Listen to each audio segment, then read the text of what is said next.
This week on RSBANDB Update, Leagues 2 starts tomorrow and it's time to theorycraft our picks.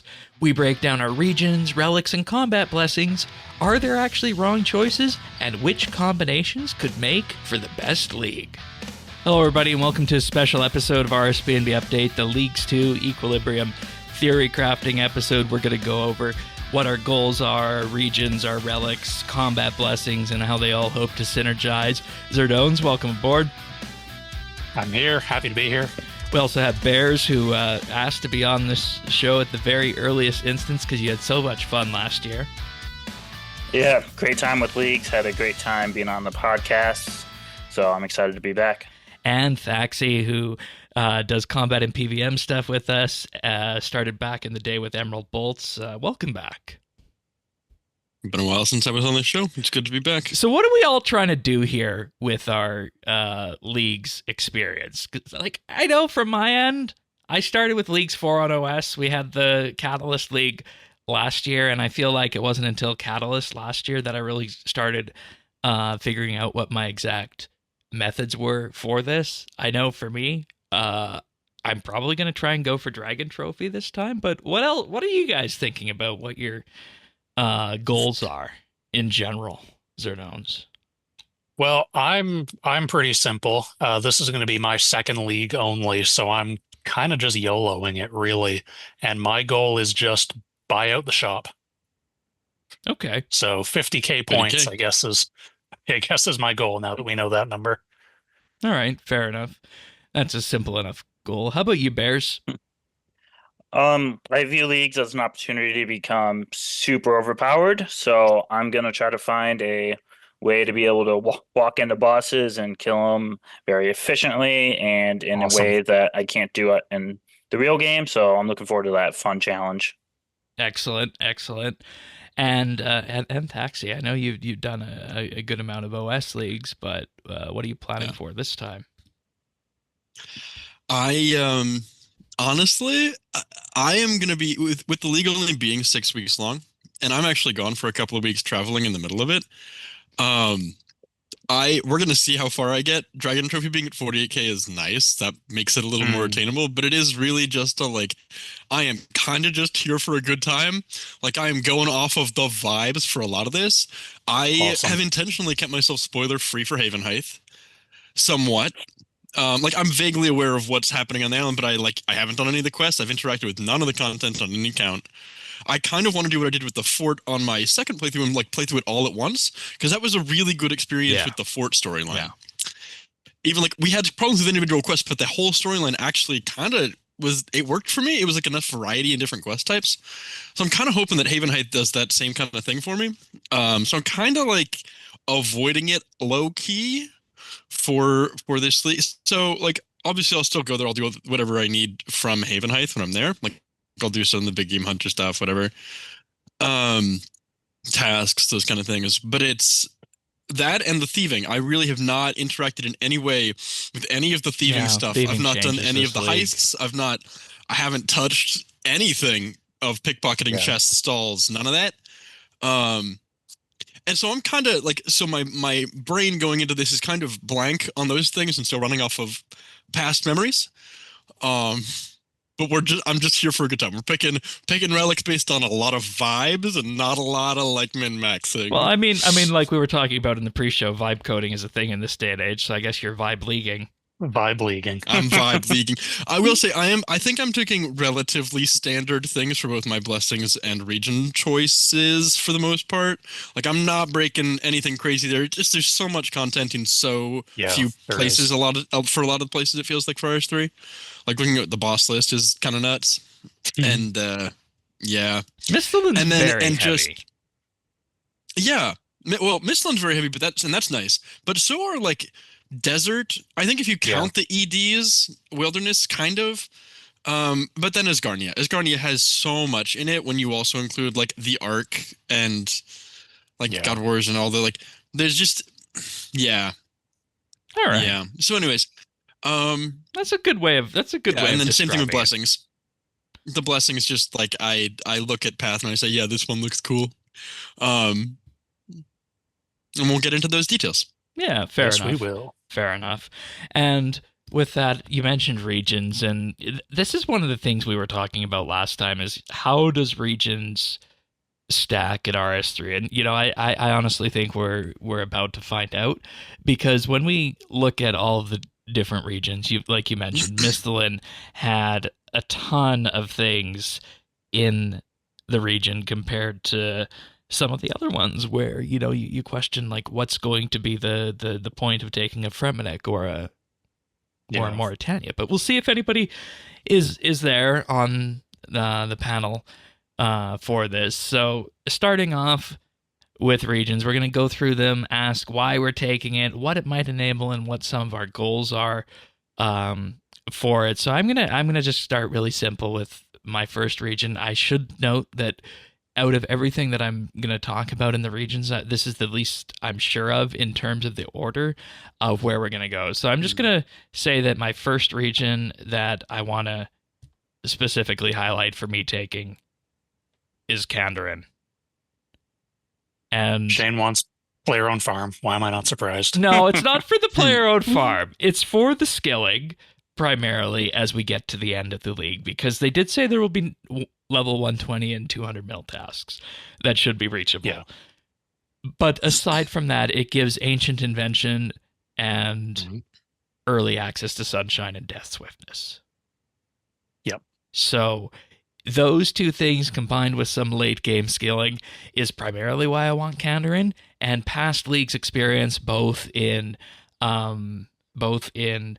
Demonic Pacts and Raging Echoes on OS tell me that Kandarin at its core, even though, you know, there's going to be some different content in our Kandarin, is a good skilling region to start off with for our general adventures. So I'm probably going to end up taking Kandarin first.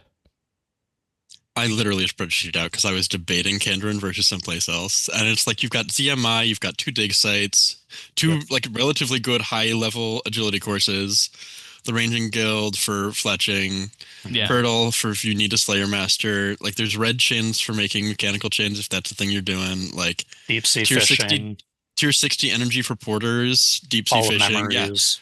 Literally every single tree in the game can be found in the Kandarin region, so you don't have to worry about transmuting them. I thought of that too. Yeah, player own farm, like water fiends for charms. Like, there's a lot of stuff going on in Kandarin. Yeah. So overall, Kandarin is just a good, simple skillers region.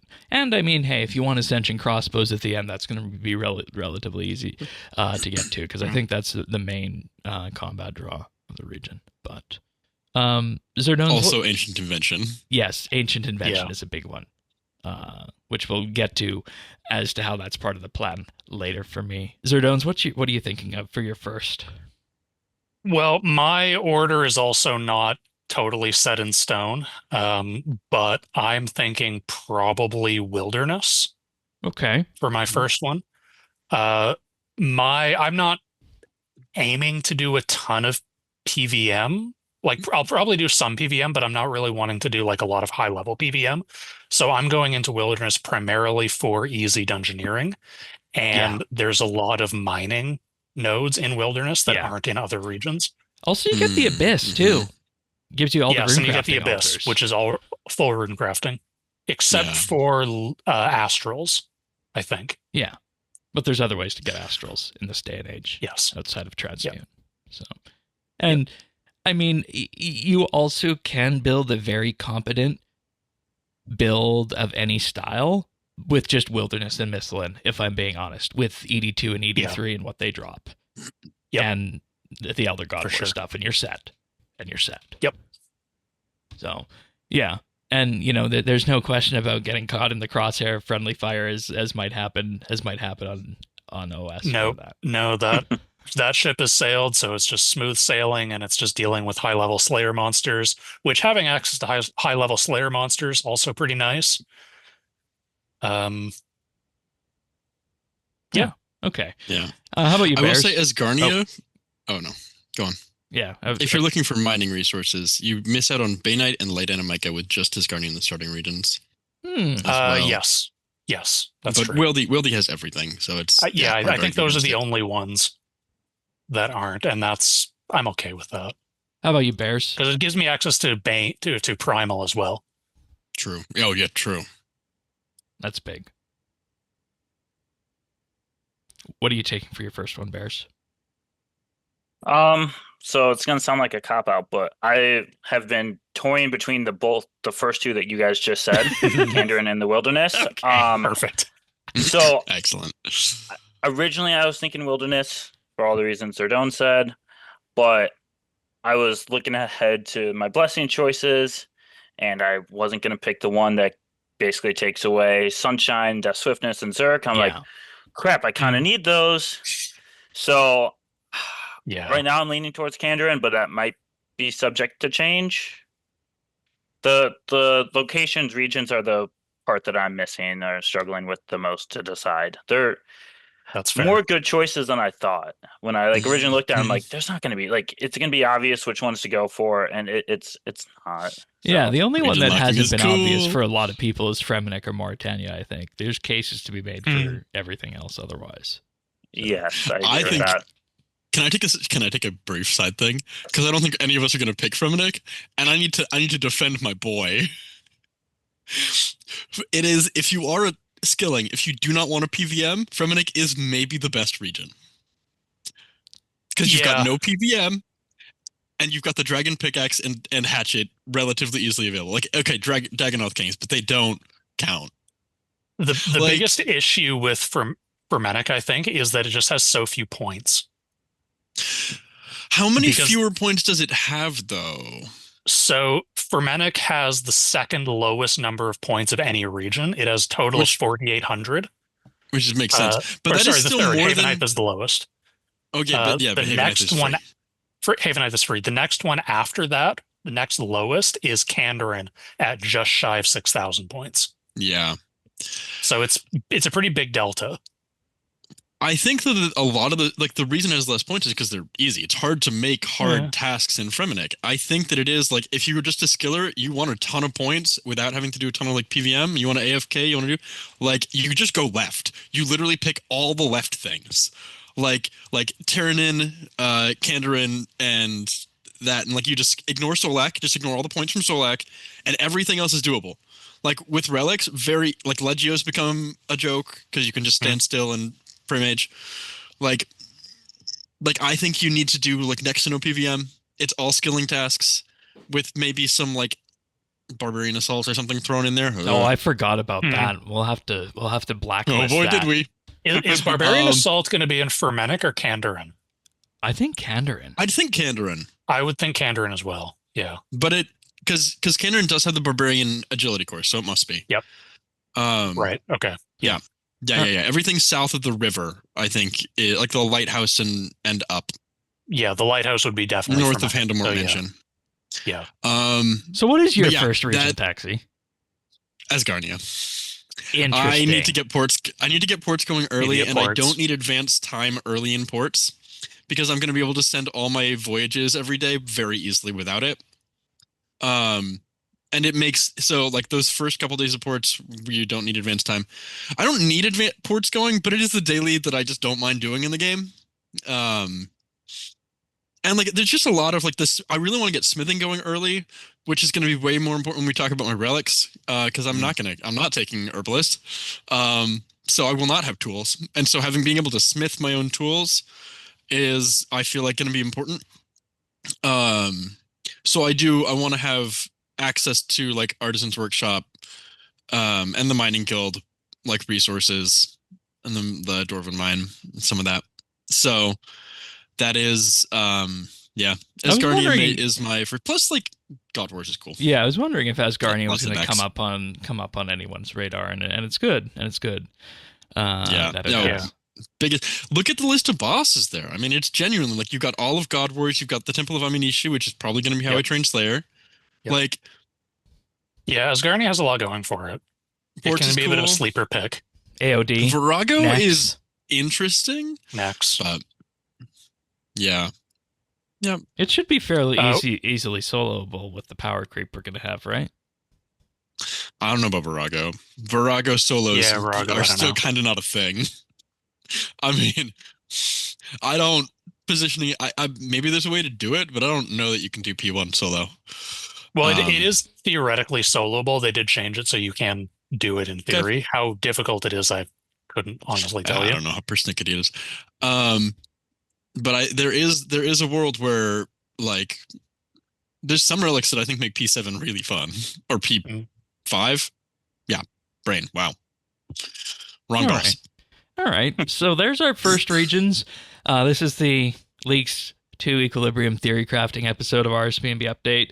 If you want to find it, full show notes or the Excalibur document where we're marking up the rsguide.com, you can find all that over at update.show. You can also find the friends chatting game at Bits Bytes and the community Discord over at update.show/Discord. And it's worth noting, very much worth noting, that we would not be doing these episodes without the tremendous support of our experienced tier Patreon members. This week that includes Amos Reed, Bladecom, Dominic R, Jade Gizmo, Jason S, Jesse W, Julia W, Kesky Plays, Lemon Lodge, Luminos, Ricky A, Slyoasis, Smavin, Snail Mage, the Naked Captain, and Tim. Big huge thank you to those guys. You'll hear more about our full Patreon offerings a little bit later in the podcast. But in the meantime, moving on to region number 2 for me, I honestly think this one has to be the desert. Like I said, I'm not 100% certain on the regions for this, but because of ancient magics and just all of the combat and PVM that unlocks in the desert, and my idea of going magic, the desert isn't somewhere I wanted to be in this league, but it's somewhere I feel compelled to choose. God Wars 2 is armor and weapons for so many styles. God Wars 2, Mazcab, I think, is that's going to be a really big one. Strong access. That's going to be a big for one. Raids, but also for the supply shop. The supply shop. Really good run for leagues. So good. There's also the gobies you can steal from for techie as well. True. So I think people are really sleeping on the Raid's armor, given how many people are taking the third blessing from Saradomin. Having a free reset on your defensive abilities is, especially if you're like taking the relic that like makes you need less pieces of a set to have the full set effect. And if you get the octa versions of the armor by actually doing raids, then you're getting extra damage. You get ability damage, base ability damage multiplied by all the league's multipliers when you have a shield on. Yep. Which, again, which same kind of problem. I feel like that's kind of something that they telegraph they want people to be doing with this league. So, I mean, there's just so many great pieces of content in the desert as well. The other thing that came to mind for this, in the absence of something like the tier 95 wand from Nakatra, is the staff from Heists in the desert. Yes. Yep. From the is it the Arsenal? Is that the one? Or no, it's the other one. It's the I always forget Vault. Yeah. Vault of Heroes, yes. And overall, it'll become clear when we get into the relic side of it why I mentioned the heist and why I mentioned the gobies for my first relic choice. But no spoilers on that. Not yet. Also, the agility pyramid, like low key, the agility pyramid, both for like kind of early gold and also just like in terms of agility courses in the starting regions, we don't have a lot of agility courses. Like, no, a lot of people are going to be waiting until Karamja. Well, and agility training at level 1 is gonna suck. Yes, it's not fun at level 1. You're really going to be waiting until your first relic or your first region pick. Well, I'm not really concerned about agility on my end, but there's other your ways relic to fix choices agility. might not matter. Yes. But if you're not picking, depending on what you pick, you may really need like the Birthorp course or the Gnome course, since you're going Kandarin. It's going to be fine. Yeah. But yeah, that like the level 1 to 15, it may just be that this deserves a lamp early on, which is kind of funny agility. Yeah. But all right, Zerdone's your number 2. So I'm not, like I said, I'm not entirely sure on order. So I might swap some of these. But next one for me is probably going to be Anachronia. Interesting. All reason ores? For me, more ores. Yeah, I think Anachronia has a ton of good stuff in it. I mean, we were just talking about agility courses, and like obviously full Anachronia is the best agility course that we have. But the main reason I'm picking it, two main reasons. One is Dream of Aya. Of course. And the other is Varanus' Mercy from the heist that's there, the arsenal, the dagger. Yep, the upgraded dragon dagger. Okay. Which I think is probably going to end up being my forever weapon. What's the average drop rate on those? Because I, again, if don't you know do a lot about the full heist, I think that if you do the full loot, with the full 500 loot, I think it's 1 in 80, 1 in 86. Oh, so it becomes like a 1 in 8? Yeah, it becomes about 1 in 8, 1 in 9 on at tier 7 solid. leagues. Yeah, no, that's worth it. Okay. A couple hours, that's fine. Yeah. And that's an augmentable main hand tier 90 with a good spec. Like, it's basically the upgraded Dragon Dagger spec. And I think does it have a poison effect as well? I can't remember. I think so. It might. I know it has it looks the like poison. it should. It has the poison goop on it. Green. Yeah. Yeah. But very solid weapon. Also, I mean, Lania K is there. You've got Lania K is there. You've got the Orthan Dig Site for like Endgame archaeology, which is great XP rates. Like, that's the thing we have to consider is like if your dig site doesn't have really high level spots necessarily in it. Yeah. Like the Zimrak one doesn't go all the way to 120. No, it caps out in the 80s, I think. Yeah. No. Also, it's got something like 107, but it's like it's not as good. Right. Yeah. You also Overgrown Idols, although that's on Karamja too. Accidental skilling ranch at a time, and the bosses. Yeah, the best in slot rings. Which, for the best in slot rings, it's worth mentioning that those do come fully dropped.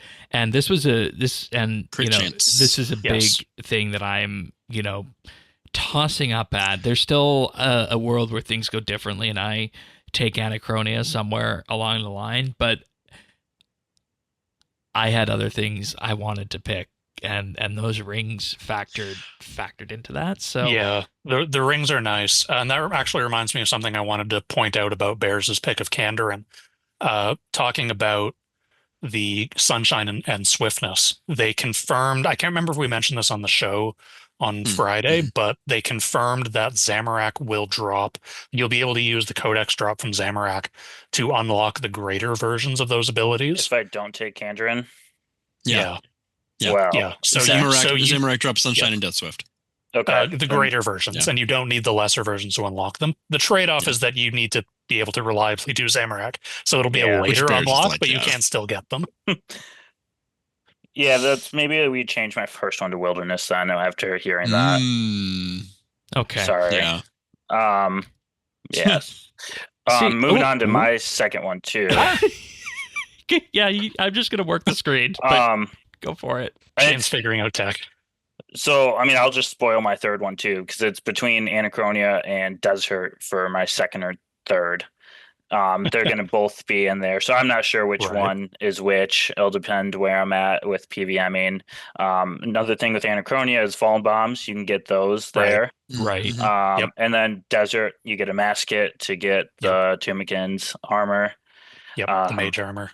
So, yeah, those are my three areas. They're kind of reliant on me going magic. So here's the deal. Here's the deal, Bears, and what I want to ask you.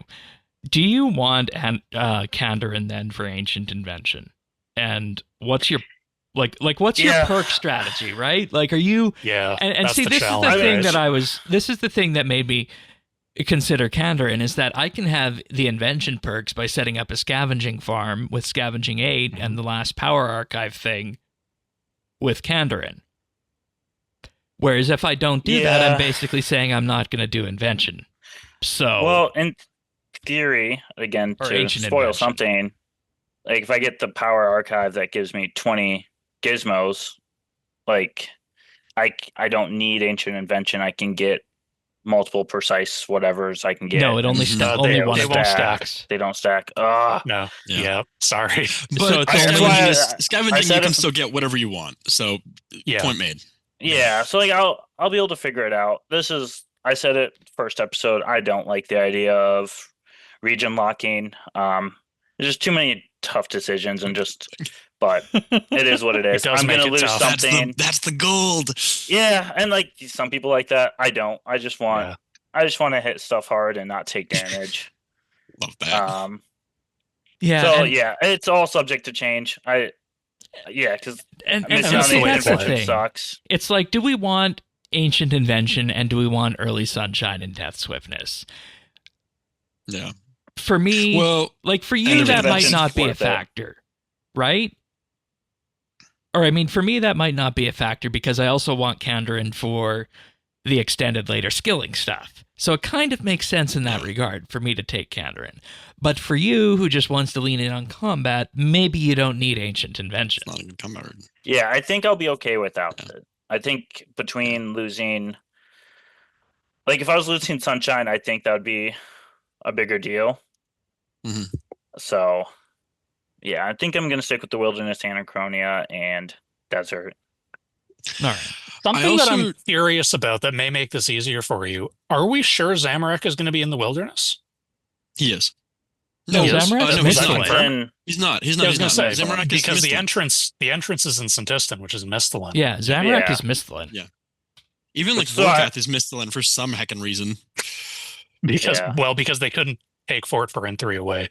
They couldn't take Yeah, early but construction. the boss fight is literally in the wildy.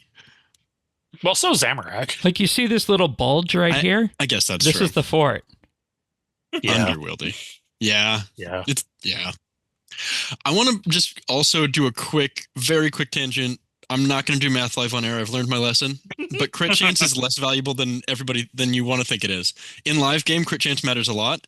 In leagues where they're capping it at 50% and giving you like 30-some% for free, we're getting capped to crit chance, which does mean that your crit, if you're going for a crit build with Zamorak 5, whatever, Chaos 5, your crit damage is worth about like 20% crit damage is worth about 8% extra damage if you have no other crit damage bonuses. If you're having biting and other like basic crit bonuses, an extra like 20% crit damage is like 7 or 6% total extra damage. Like it is diminishing returns and way less effective damage-wise than you think it is. In a league where like things that like other buffs we're getting are multiplying your damage by like 2x, 3x, that extra 7-8% is not necessarily going to be huge. I mean, it might be a large number because of everything else multiplicatively, but it's not going to make or break necessarily. Right. Like stuff like the Rex Matriarch rings, I think are less important than people might be making them out Yeah, to be. Exactly. That was my Channelers maybe notwithstanding. That was my kind of conclusion on that. Everything considered with that, and you know, it's like portioning up a meal, right? You're gonna get the same sort of nutritional requirements whichever way you go. It's just a question of how it tastes at the end of the day, kind of, for that. So Everything is going to result in overpowered nonsense. They've balanced it better. Good work. Yeah. all right. No wrong choices there. Thaxy, region No bad number 2. choices. Desert. Okay. God Wars 2. Agility Pyramid. Menaphos. Just Menaphos in Raids. mid-game. Just done. Writ large. That's great. Mazcab. I need Act, though. I really want it. I miss raids. Raids are great. Mm. Me too. I've been complaining about that on the show recently. Hopefully I'll find a team or just solo Yaka. I don't know. Figure it out. Is that solo? Happy leagues. It No. is No. it is theoretically soloable, even in the live game. You have to, because, well, actually, maybe it's not anymore, It's but I not know anymore. it was at They one changed point. it to a. Oh, okay. It doesn't sign you; it's just a insta death. Oh, okay. So Gotcha. there is, depending on how they have coded Relic 7, depending on how they have the Naragi Edicts, the Shard of Edicts, if that revives you and you keep the poison, it will be soloable in leagues with that Relic choice. Spoilers, not going to work for me. I will need a duo partner. But there is a world where it actually is doable in league. It will just be about 12 minutes of tanking Yaka, which again, in the league, depending on your Relic choices, might not be terrible. Okay. Raise a challenge You to just the have to listeners. wait on the Solo cooldown. Yakamaru. Yeah, I want you to have see cool that. we have to wait for the cooldown on the shard 4 times. I'm looking forward Which I know to people going 12 for minute raids for that Yaka, reason. not hard for a lot of people solo. Hard for me. All right. Hard for the average non-bears. The normal person. us lowly plebes. All right, so there's our second set of region choices, and overall, I mean, this is kind of shaping up how I thought it would be. Moving on, my third and final choice, and I definitely think this one will be in the mix, is going to be the wilderness. No ifs, ands, or buts about that. The main reasons I'm focusing on this, interestingly enough, is the dungeoneering training, also the elite dungeons for the side of getting the tectonic armor out of now ED2, because they did say that will drop the tectonic energies. So there's that's that. going to be easier than Virago. And ED1 will drop the scales. Serenic scales, Yeah. So which is nice. And as you can see here, there's an argument to be made to take Kandarin first. There's an argument to be made to take the wilderness first because of dungeoneering. And maybe if you wanted to, from some of the earlier skilling stuff at like Het's Oasis and the like, there's an argument to take the desert first. So that's why I said these are probably the regions for me. It's just a question of the ordering as to what makes sense. For that. Yeah. There's so much to be. You're going to get to the level for Menifos skilling and so fast, and especially for like Hunter and for like agility. There's a handful of things that the desert is just like Het's Oasis and Menifos, and a handful of things are just great for really early. Definitely. Like it's a weird early game region for anybody coming from old school, but kind of okay for us. They kind of given us good stuff there. Yeah. Zerdones? Tyrannin. Finally, Let's somebody go! taking Somebody this. picked it. Someone picked elves. It didn't deserve to get skipped. It didn't deserve Pretty it. much the only reason I'm taking it is for Chris Hour. Yeah, you should All explain glory that. to Chris Hour. That was so good. All praise Chris. What exactly Or is better what Welsh. exactly is your synergy here? So, spoiler for a little bit for later relic choices. I'm planning to take the one that gives basically free instant growth pots. So the voice of Saren in the Chris region, I don't know how to say that in Welsh, so I apologize to any Welsh who are listening, except I don't because your language is ridiculous. Sure. Chris. The special voice of Saren effect is anytime you gain XP in that region or in that area while the voice of Saren is on it, there's a chance to spawn a Gathixian butterfly, which gives you XP in your lowest skill.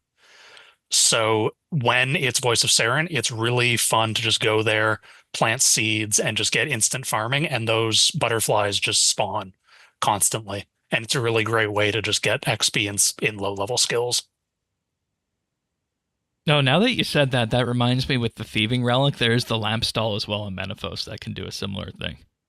Yes. Yep. That gives lamps so rarely, though, unless they've changed it. Well, no, No, the point it's pretty is that uncommon. you're going to be thieving so quick Yeah. it won't matter. Yeah. So It's just really easy thieving, yeah.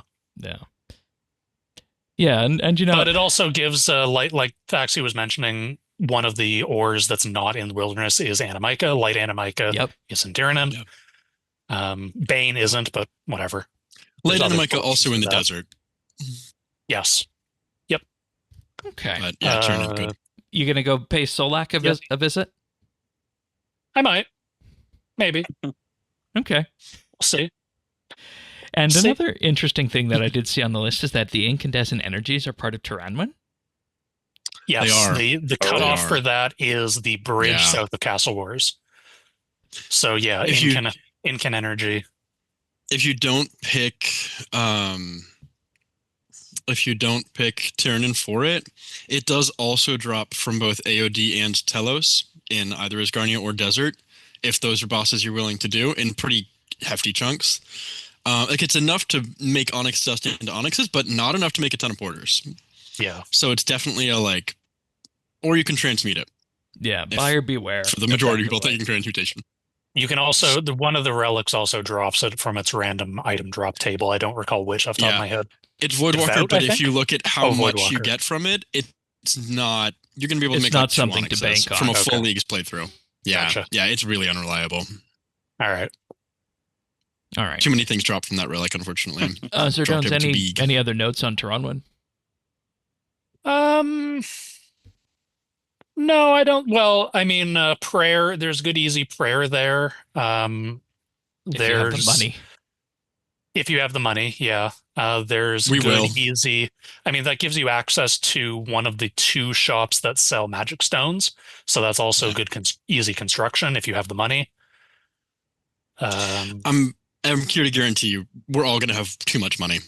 Like, Yeah. even if you don't pick Golden Touch, the number of things that require gold to train is like summoning. If you didn't pick the relic that gives you free summoning shards, and like if you wanted to make your own planks instead of just sawmilling them yourself, you could pay for it. Yeah, and we kind of Fletching, you can found that. buy supplies. Like we kind of found kinda that on the GIM too, that just how much gold Yeah. we're all floating in. So Yeah. Iron Men don't need money in this game. We Yep. just don't. Like, there's just not a lot of stuff you need to buy. Yeah. Especially without sinking it into miscellanea. Like, yeah, there's not a lot. Okay. Not a lot. You don't need a lot. Bears, any other further thoughts between Anachronia and the desert for region 3? No, I feel like we've discussed everything we need to on those 2 regions. Yeah, we've been there quite a bit. And I guess with that, Thaxy, what are you taking for number 3? Kandrin. I want Ancient Invention. Again, all the things I mentioned earlier. ZMI works really nicely with a couple of my relic choices. I like having access to, like, doing that gives me all of the dig sites except for Everlight and the new one, whatever. Oh wait, no, I do get the new one because Haven Height. Because that's Haven Height. Yeah.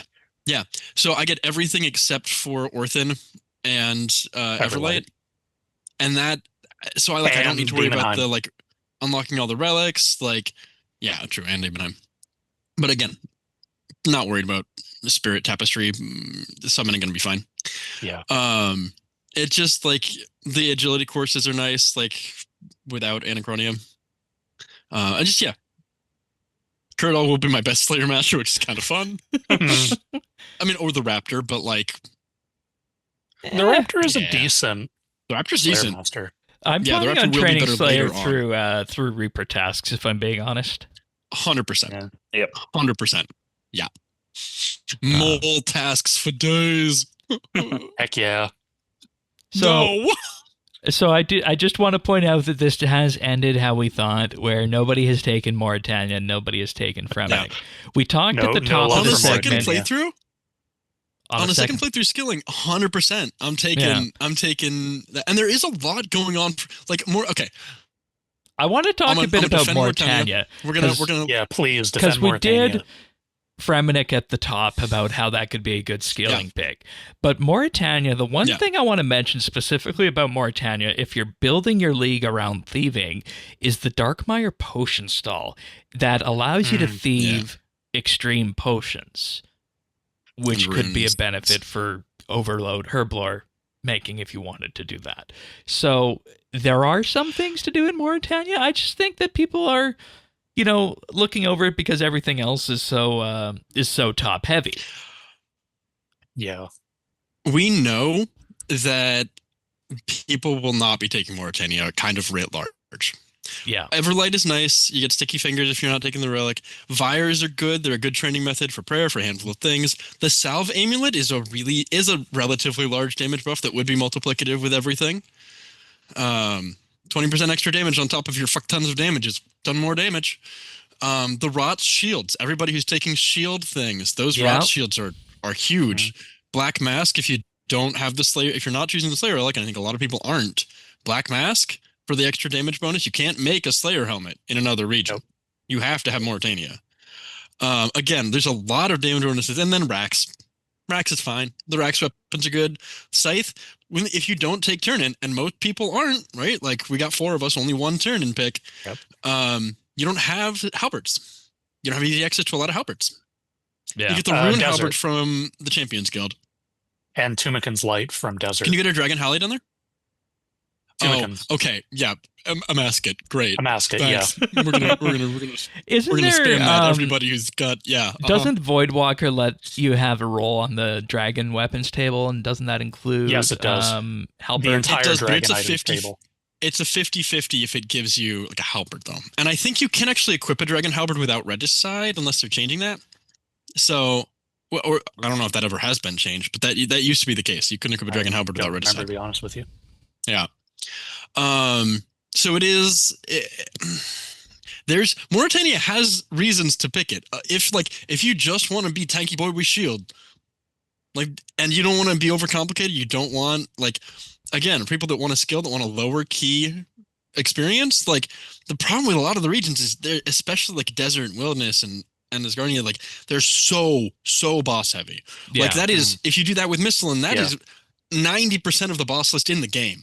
Like, every other region has like one or two scattered boss areas kind of mixed around. There's maybe a couple exceptions for one of the things I was wondering about with Mauritania is, what if you take the Chaos Blessing that stacks set pieces up, and you applied Darok's set piece to another kind of melee setup, if you wanted to run like the ultimate kind of glass cannon or something to that effect? Could you do that, I wonder? I hope that they've coded that in a way that you could. That you could, like, have Daroks and Guthans and heal off your massive Darok hits. Some dumb nonsense like that. Because, like, the idea I don't know how you'd maintain low HP, but yeah, would be to combine, like, a bit of Daroks and a bit of the Vestments together for that. Because you would need two pieces of the Darok set effect to get the full set, and then anything else you're going to throw on that would make sense for that. Genuinely struggle to keep yourself low HP. I think that's just the problem. Dark is just hard to use in RS3. Yep. But the idea is cool. Yeah. For sure. And hey, maybe this is an opportunity for there to be some other kind of boss in Mauritania. So by the time Leagues 3 comes around, we can have like an upgrade thing that upgrades Barrow's gear to tier 90 or something like that. It makes it relevant once again in well, we're supposed to go to Vampirium next year, so maybe we can put a vampire boss in Mauritania. Yeah. Also, the Slayer Tower. Just gonna yeah, put out Slayer Tower, just good. Yeah. It's a lot of relatively chill Slayer monsters. It's cool. Yeah.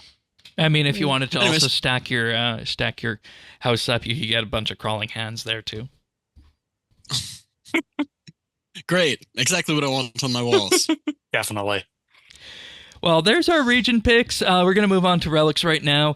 But before that, big, huge thank you goes out to all of our Patreon members this week. That includes Alvaro L., Amos, Reed, Arvidzel, Bladecom, Brandon F., Chelsea O., Chilbura, Dominic R., Duramax, Forceful Turd, Gila Fleur, Imperialis, Jade Gizmo, Jason S., Jesse W., Julia W., Kesky Plays, Lemon Lodge, Luminos, Mattman, Mighty Myth, Michelle M., Mike Wings, Mongrath, Nate M., Pernasius, Ricky A., Robbie D., Samuel FL, Sanguine RX, Scott DS, Shirt Pants, Sly Oasis, Smavin, Snail Mage, Squidman 8, The Naked Captain, The Dabbing Goat, Tim, Ukulele Steve, Woody, Zant, and Zazakon. Patreon.com/RSBNB. There now 97 monthly bits. Zerdones, have you recovered from that one yet?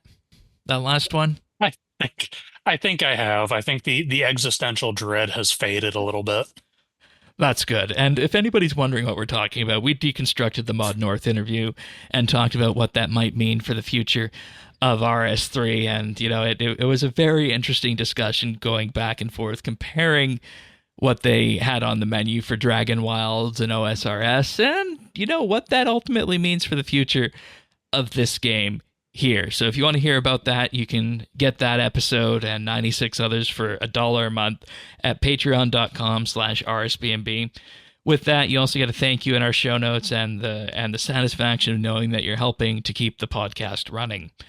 Then we have our $3 a month community tier, where you get a VIP rank, a special Discord chat channel, a monthly shout out at the top of the month, plus high quality stereo versions of the show. And from time to time, we'll ask those Patreon members for ideas on anything and everything, ranging from monthly bit ideas, discussion topics for quiet weeks, and of course, they also get to take part in our community nights. Then we have our insider tier for $5 a month, where you get a weekly shout out on the show and access to our expanded clip archive and outtakes. And with that, those clips make the clip show at the end of the year.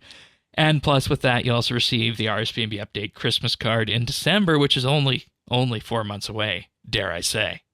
I know that probably surprises a lot of people, but that's how math works. August is the 8th month, December is the 12th. If you want to get on that list, as we check it twice, patreon.com/RSBANDB. Thanks so much, everyone. Okie dokie. Now, the relics, the thing that everybody's been waiting for here. Yep. How are we feeling about the relic tier now that we have all of them? They did so good. Okay. They did so much better. They did. Yeah, There's some very hard few, decisions. very few hard no's, a lot of hard choices. Yeah. The last league, it was like 80% of people took the exact same path. It's crazy. This will not This happen time, that time. there's gonna be so much. I think I actually am gonna guarantee between the four of us, we will have at least all 3 tier 1s. All right. Well, I think we're gonna have almost all these covered. I'm gonna get us started, and I'm gonna say my tier 1 is Golden Touch.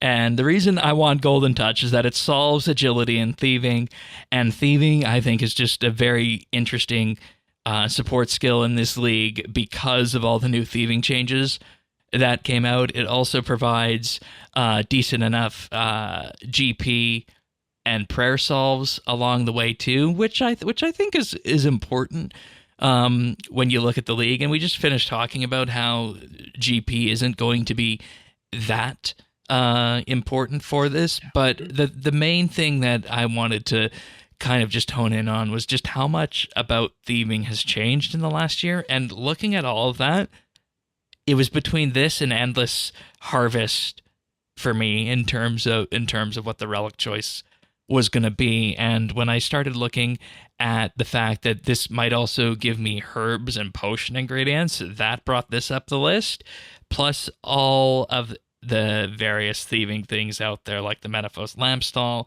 the Zenaris trinkets, and just so on and so forth. So many interesting thieving things after the thieving update last year. So Golden Touch is my first relic, and I think anybody who is wanting a thieving first league is ultimately going to end up picking Golden Touch for this one. So yeah, it's a solid pick. It's probably going to be my first as well. Oh, you're going for that one too? More so for the agility than the thieving, just because agility is a pain in the ass. Yeah. There's no other good solve. No, there isn't. Last year, I primarily solved agility with reward lamps, but we've got so many more auto-completed quests this time that I don't feel like that's going to be super reliable. So, gotta go for the easy agility solve. Yeah, even with the Anachronia, of course. And I mean, who wants to be running agility laps in a league, right? Right, exactly. But 1/16 of the time is still going to be like a full day of running agility laps. Yeah. Kind of just like agility is just not necessarily a terribly fast skill. Nope. Like even with a good course, you would Gandarin or Anachronia. And Sir Don't, you also have XP rebalance. You also have an amazing opportunity with Golden Touch and your Taranwin pick with that level.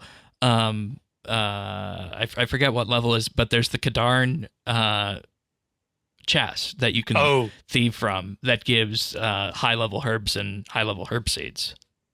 Oh yeah, that's true. Yeah.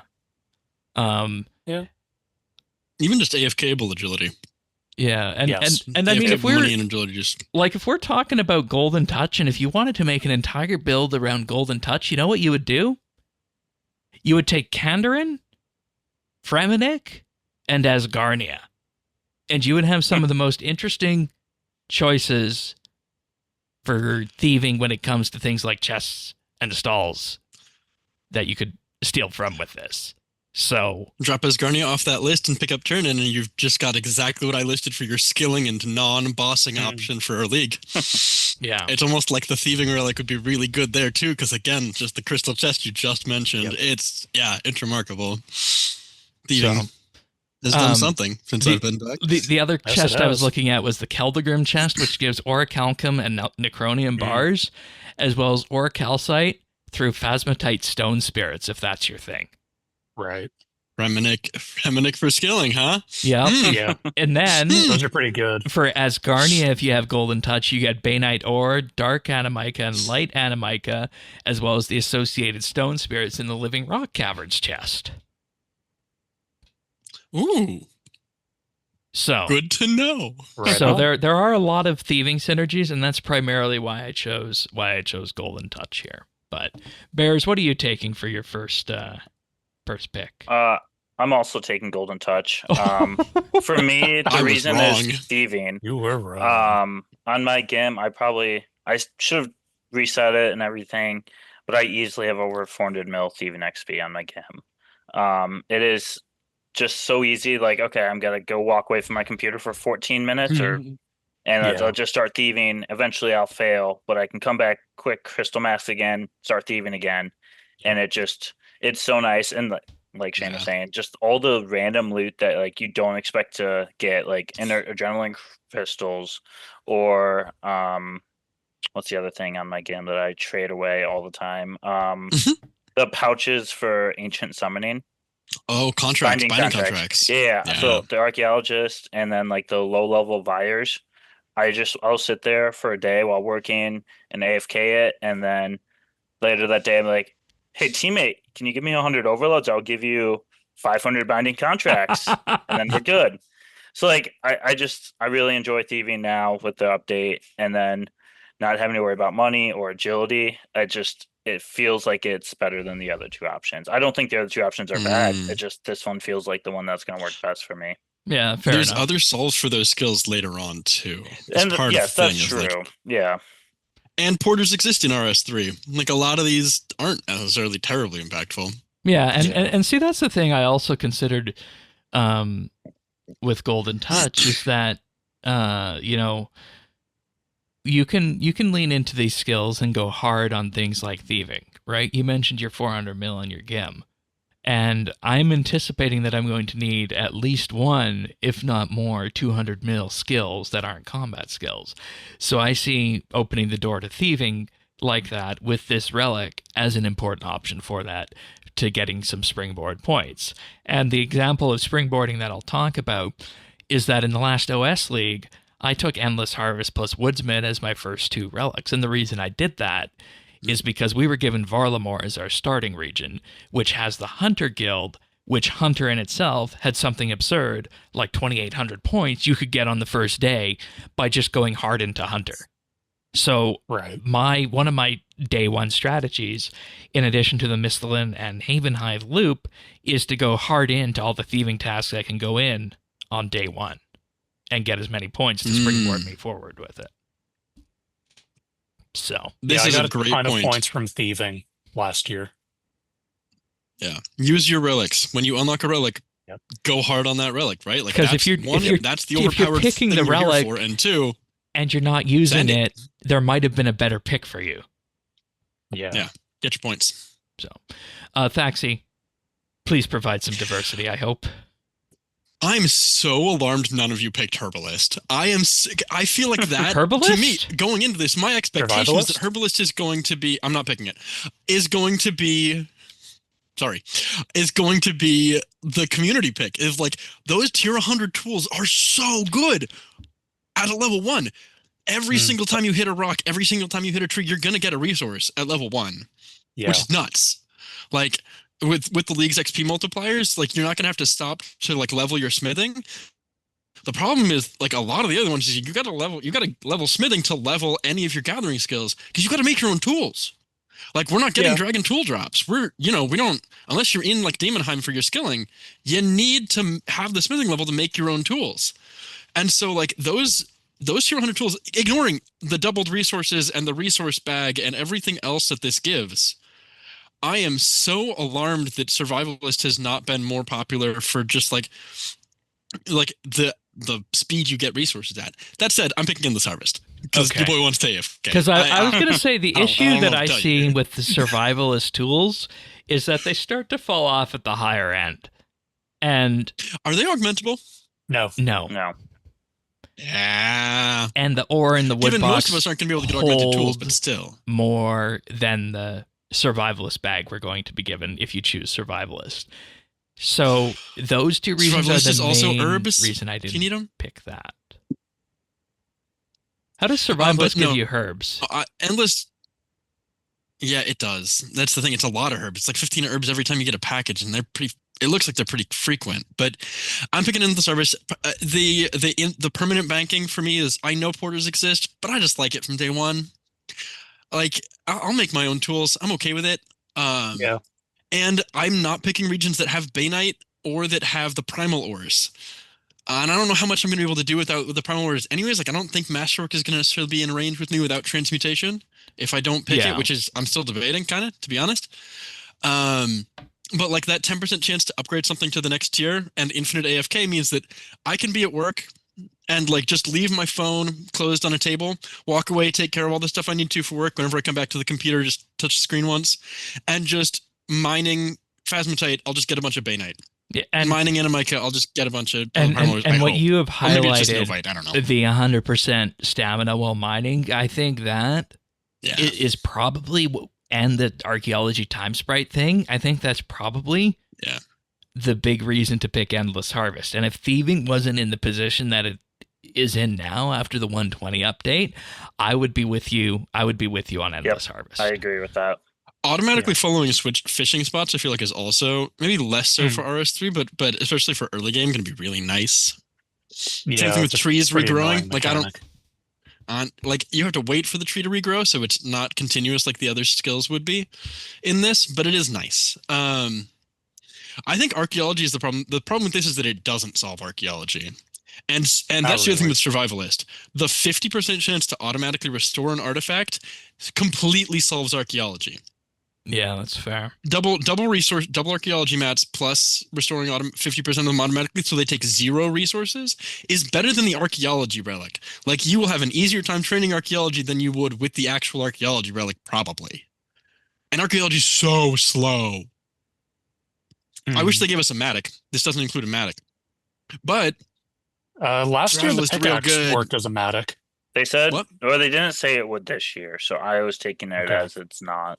It might It not. I haven't seems seen any like details no. about that. It'd be cool if it did, but I'm not expecting it to. But yeah, that's so powerful for archaeology. And Endless Harvest, I'm going to be struggling on the archaeology train. Kind of know it. Fair enough. Especially if I want to unlock an Ancient Invention at 96. That's a Yeah. lot of training. That is a lot. We'll see. All right. So in Tier 2, we have Animal Wrangler, which is the hunter-coded relic in that it also banks fish when fishing and hunter loot when hunting. And, you know, I think that if you are wanting a fishing and hunter solve, this is probably the way to go. But I think hunter is a fast enough skill, and when it comes to managing the ingredients behind it, it's really not that big of a deal.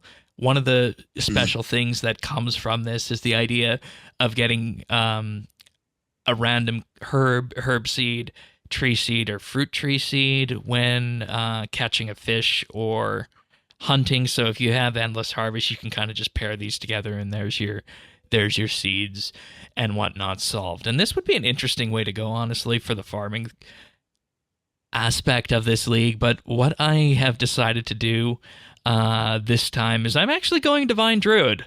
And the reason for this is a bit of an interesting one, because in past leagues, both on OS and RS3, I've always wanted to take the relic that is this equivalent that provides you the herbs and effectively makes herblore a cakewalk, but I've never gone down the path of a setup that has allowed such a thing to happen. So I'm going for it this time because, like I said, I think angling skills where you can get to 120 easily and maybe 200 mils is important. And, you know, in that regard, herblore and summoning, difficult to do in that vein relatively early on, minus Stream of Aya, I think makes sense for me. And plus the additions that Divine Druid brought for summoning are a nice thing to have, in that you effectively have infinite summoning pouches and summoning shards charms are supercharged in the amount that you get.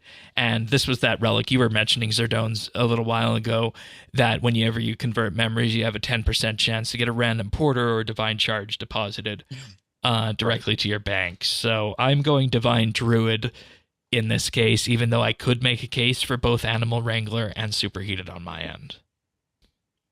So you take away the one good use you had for coins by not needing to buy spirit shards. Yeah.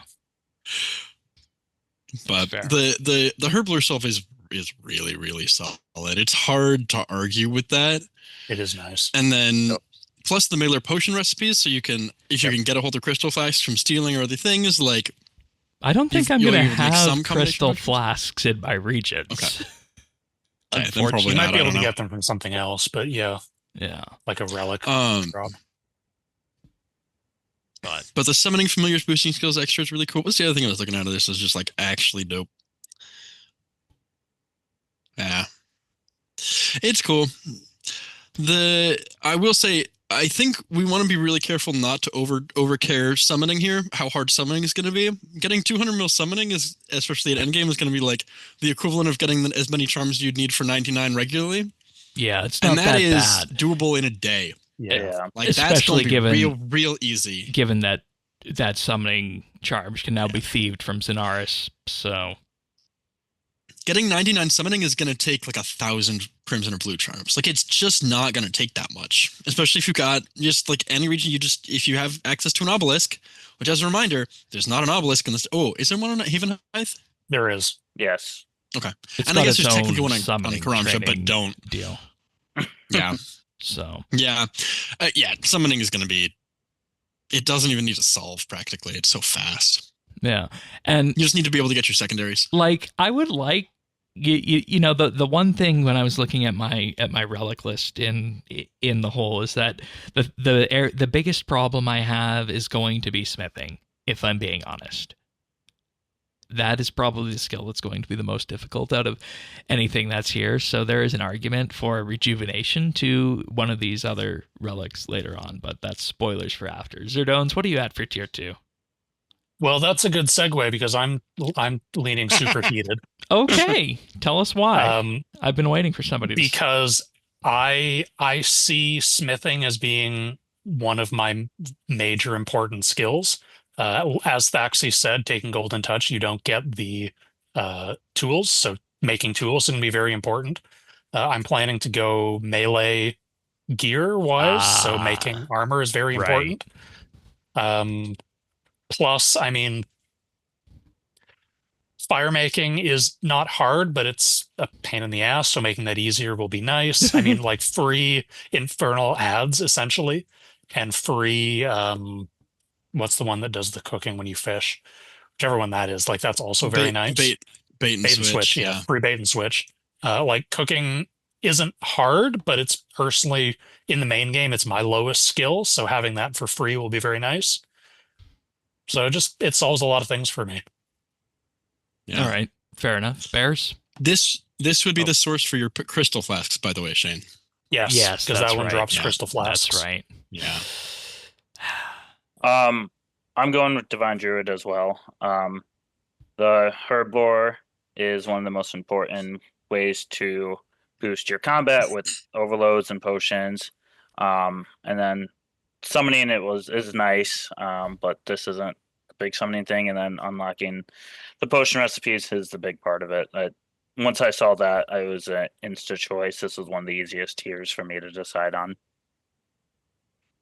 Yeah, that's fair. And, you know, it kind of goes back to our discussion earlier on perks, is that I don't necessarily know how much of an influence, like the perks, I don't know how much we're actually going to need overloads, Bears. And I'm looking at it purely from like a skill XP perspective and not necessarily a combat perspective in Herblore. But I mean, yeah. So I just wanted to highlight that because I'm just kind of thinking that I have this smithing hole, and again I did in the OS League as well until I changed my routing there too, and this is kind of informed on that same strategy. So Okay, that's something I need to think about later today, how smithing is being done then, I guess. But fingers crossed on that. Mm. All right. And Thaxy. I super hated. I mentioned earlier that I'm going to need to do tools and make my own tools. Yep. Triple smithing process just means triple XP. Max heat just means I can AFK comma space triple XP. Yep. Like while smelting bars, I can like more at a time. And double the bars when I smelt. Like it is just gonna make my life easier. So much easier. Also, the incense stick thing is really nice. It's effectively a 100% solve for 200 mil. Given that I already have Endless Harvest, so I can fully AFK everything, it is a full 100% 200 mil solve with just those 2 relics for all the gathering skill, or at least like fishing, mining, wood cutting, fire making, cooking, smithing. Like it's just like all of those are just fully AFK. Like that is just 6 skills that are important, that I will want the things from early, and that I don't need to care about anymore. Just easy and free. Free points, baby.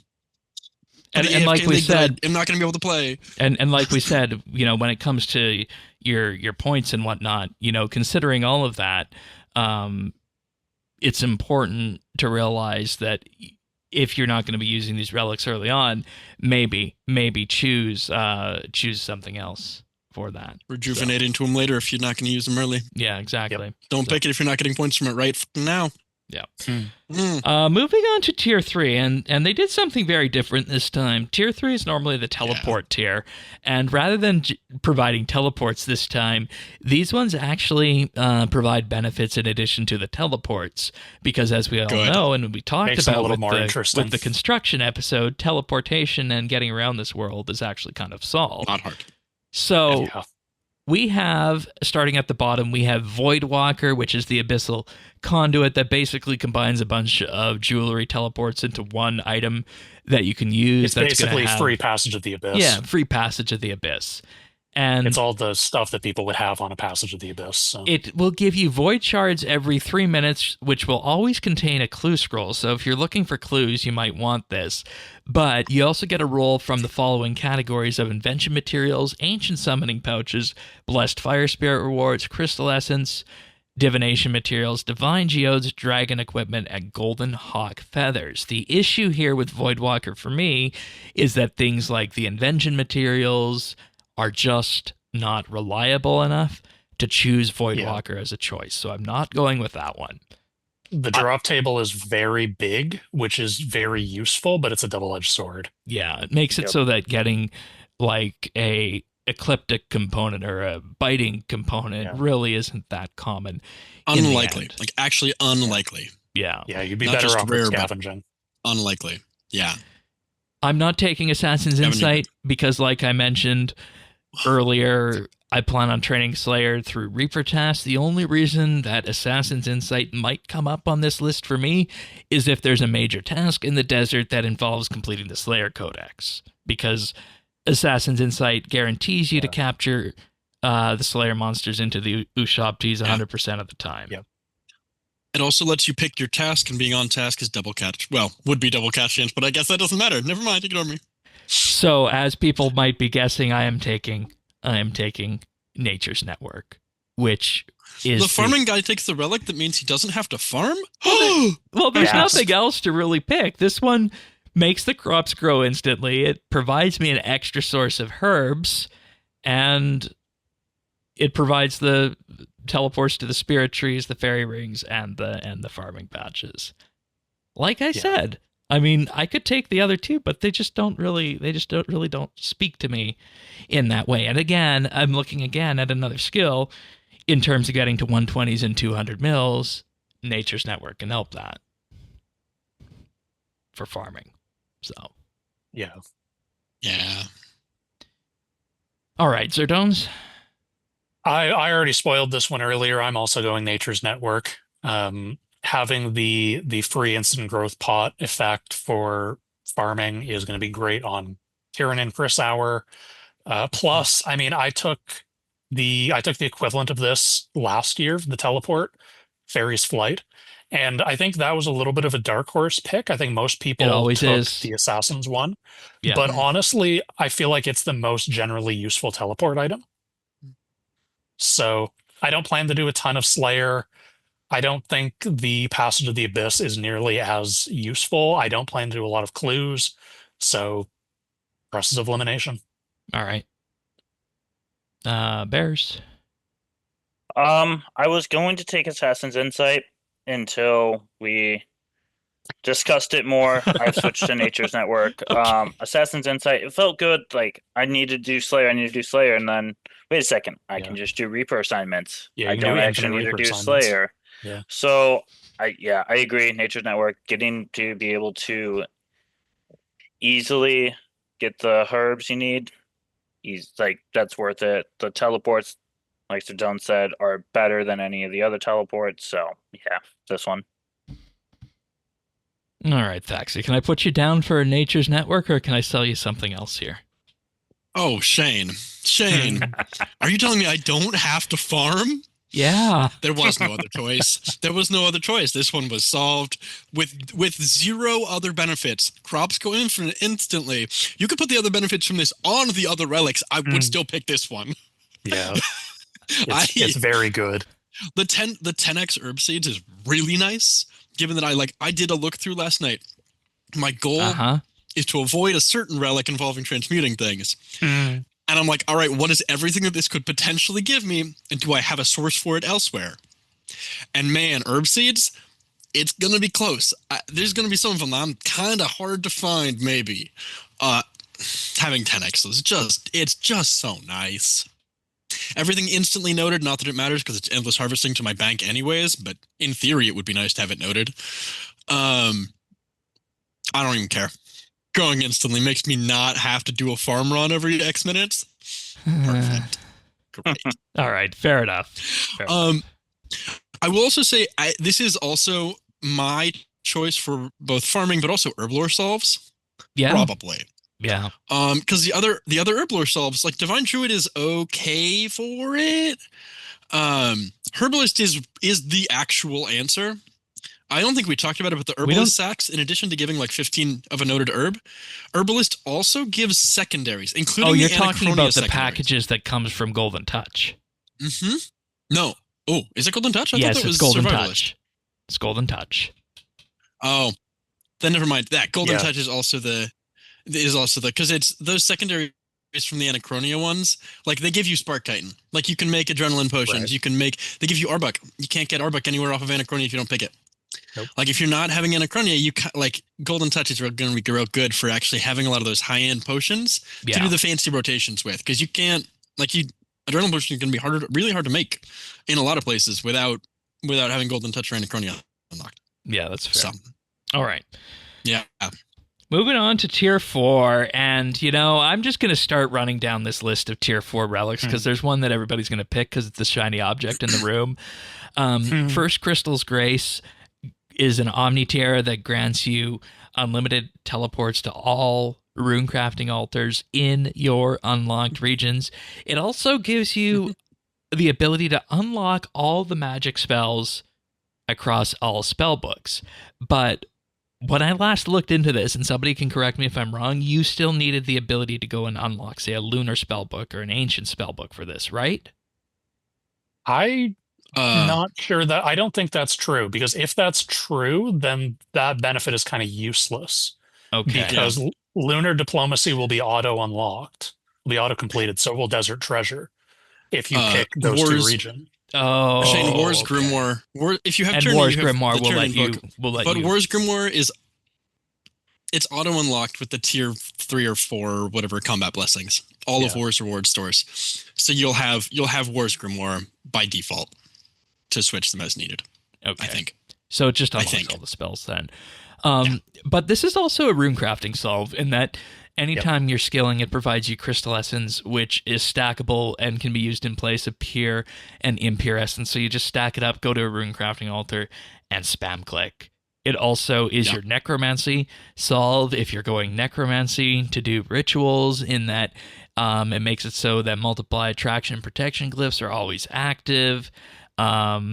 light sources and glyphs do not require ingredients to create, and burying a bone at an altar will also grant you additional XP to the tune of a dragon bone. So this is another semi-prayer solve here. Then we have Antiquarian, which unlocks all archaeology relics. Archaeology materials are automatically sent into material storage. Container or bank if full. You get 1,000 monolith energy. You got a free soil screener with the archaeology journal. You always have fixate. Lore pages are more common. You get 10x chronotes.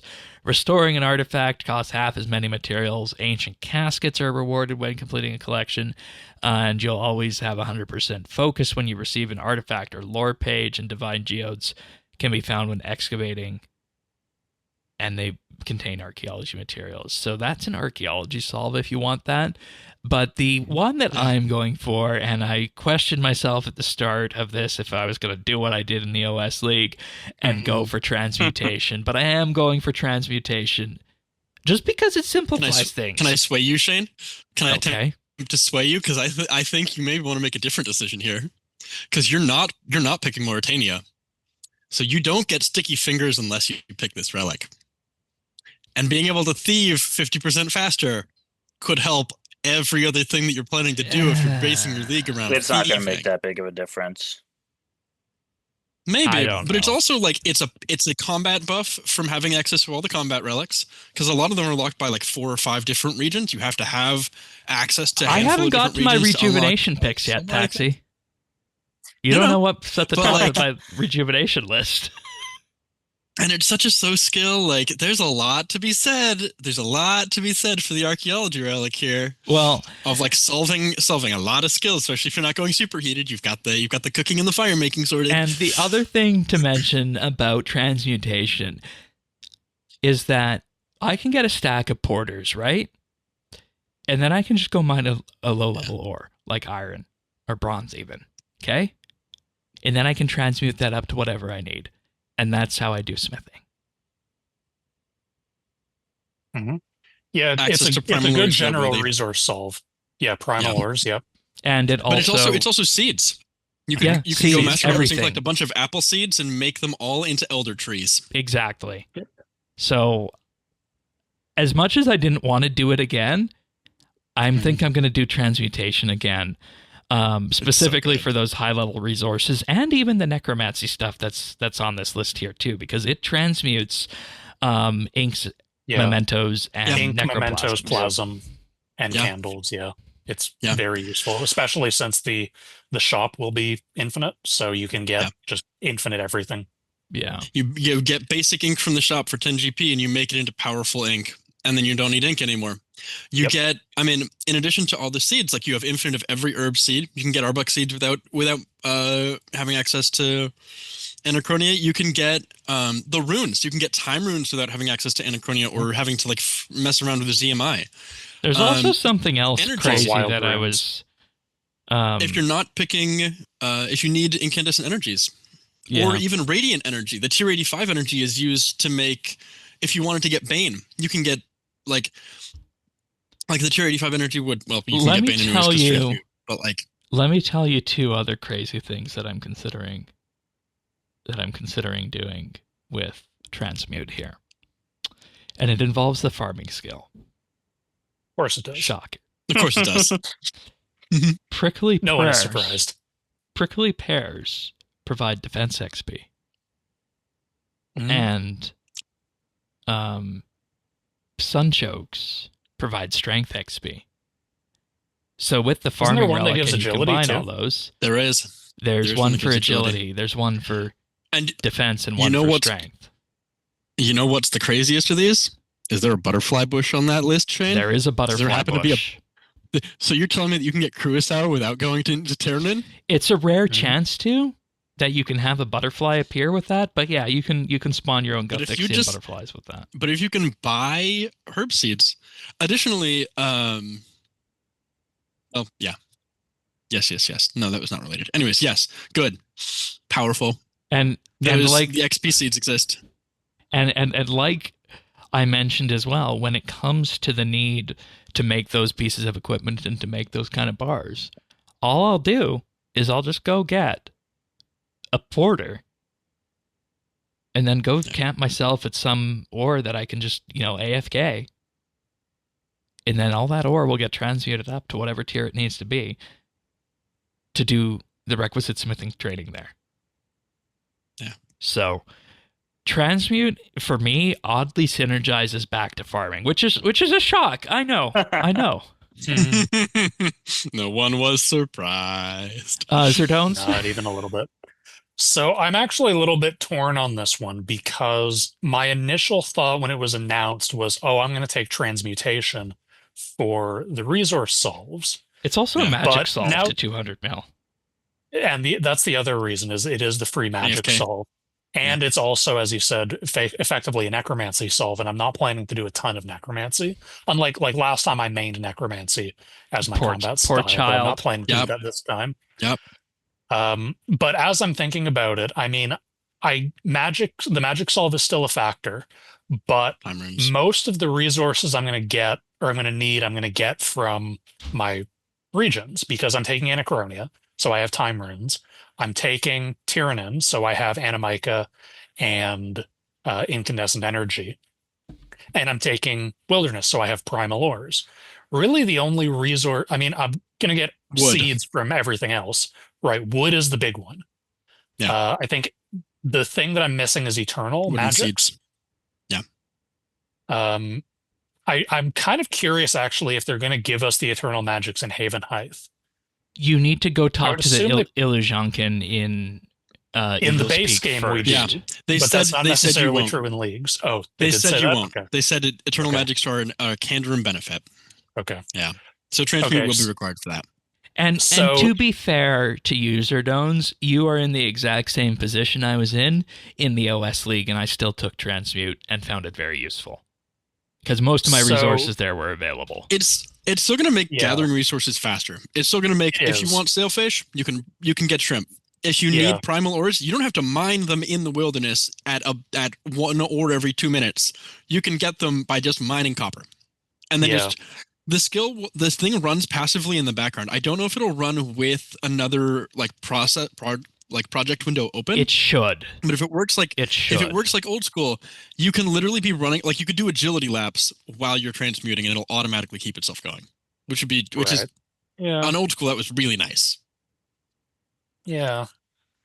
So what I'm torn with, so that was my initial thinking when these were first announced. But as I'm thinking about it, I'm kind of torn with Crystal Grace because Crystal Grace is I'm also a mad. necromancy solve. And it's it also like it makes rune crafting a lot easier rather and than relying on advanced time. RuneSpan. Yeah. Rather than relying on RuneSpan, but advanced time is going to be very vital to some of my late game skilling solves. Yeah, for archaeology through research and Dream of Aya. So I don't know. It's a toss up. But you can also get time runes from transmute.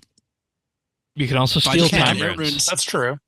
Yeah. That's true. And you can transmute them up from like air runes, which you get at a much better multiplier. So instead of getting three times time runes per essence, you just make air runes at 11 times per essence. Well, but if you take Crystal Grace, rune multipliers are always maximum. But I guess They it's still are- higher.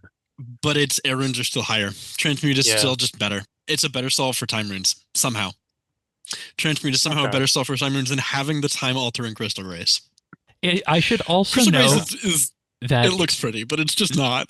that if you want regular pure essence, you can do that as well with transmute because we're all thinking about going up the transmute table, but you can go Right. down the transmute table from air rune to Right. pure essence. Right. Yeah, but don't. Well, if you're looking for rune crafting solving. Yeah, but don't. Yeah.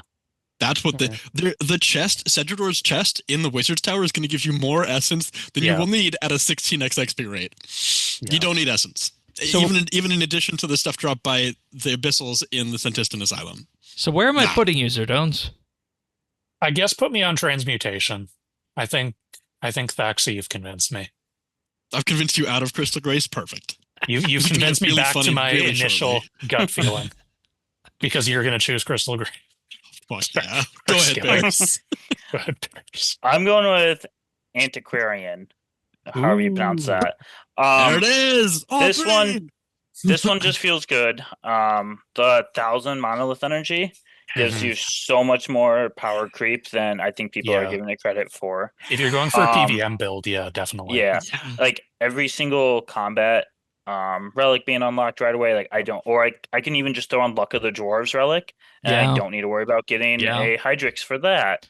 So there's just like there's some good stuff in there. What was the other big one? Oh, it just turns archaeology into completely AFK, which I appreciate. And then ancient caskets when completing the collection is good. So I I just feel like for what I want to do, this is good. I was really torn between that and transmutation. I hope transmutation comes back in future leagues because it sounds so good and it sounds really handy, and I do want to try it, but it's just not this one. The combination of conservation of energy and um the fury of the small. Yes. I think we're gonna get to this in combat in blessings. The last year, all of our combat relics gave us double adrenaline, which worked really nicely. This year, unless you are going Zamorak early, and a lot of people have been very much hating on a lot of the early Zamorak blessings, you don't get bonus adrenaline from just about anything. Yeah. If you want to cast, we're gonna have a lot of cooldown reduction from Saradomin 3 or Order 3, and from other things. Like, you're gonna be having your ultimate abilities off cooldown all the time. You're not gonna have the adrenaline to cast anything. Everything is gonna cost so much adrenaline. I think people are gonna be so incredibly starved for adrenaline. I think people are underselling the last Saren blessing or Saradomin blessing for it, and this relic specifically for conservation of energy for the small, because everything you can do to have more adrenaline, I think is going to be really, really valuable. Because so many of the things that are like, oh, I can do this awesome thing, now you can't. You just can't. You don't have the adrenaline for it because you can't make the adrenaline. That's a very without adrenaline potions from Anachronia and all the herblore things. Like, you're not going to do it. It's not going to work. So it's like you gotta have adrenaline. Antiquarian does a lot for that adrenaline. But that's if why you we are play. looking to be a powerful combat person, it's important. That's why we play leagues for these hard choices. Yeah. The archaeology guide on the wiki, if you're looking to get these relics and not, like, you can, it's most of the relics are unlockable with just 1 or 2 regions. So if you want specific relics and you don't want to take this, it might just be available, or it might be something that you can change regions for if that's like it's something to consider. But the relic is a really easy way to solve that problem. And adrenaline's going to be such a big deal for combat people. Are you taking Antiquarian really focusing. No. I got a Saren symbol tattooed on my back, brother. It didn't matter if that relic was garbage. It gives me a pretty headpiece. Okay. We are 5 relics the whole way through. I don't care how overpowered the rest of the stuff is. I'm like Sir Doan's right. I'm not really interested in doing a lot of necromancy, probably. Rituals, having easy rituals is going to be great. Yeah. And this is actually my money solve as well. Because since I'm not taking Golden Touch, having triple rune output plus maximum things, if I go to ZMI, and I'm able to, and we'll talk about why that's going to be really overpowered right next. But ZMI is going to be really, really powerful for me in particular, both for getting my time runes, and then I just get a bunch of I'll get a bunch of extra soul and other crappy runes, a bunch of extra high level runes that I can sell. Is the plan. That if I ever need gold late game and I'm not getting enough alchables, getting the extra runes there is going to be nice. I don't really want to do a lot of rune crafting this league if I can avoid it. Just these are the excuses I'm making because I want the pretty crystal headpiece. All right, fair enough. It is objectively the wrong choice. Both of the other relics in this tier are almost certainly better. Well, like you said at the start, the vibe leagues. Fashionscape is the ultimate reason. Vibe relics. Moving on to tier 5 then. This one is an interesting tier. I wasn't thinking Clue Connoisseur was going to be so high, but lo and behold, Clue Connoisseur is here. What they're effectively doing is they're giving you the Globetrotter outfit and making it recharge faster, and that's how clues are solved. I'm not a clue person. I took clues last league. I didn't have fun with it. I estimated the amount of points that were going to be there, and I got about half of them, and there's less clue points this league, so I'm not taking Clue Connoisseur.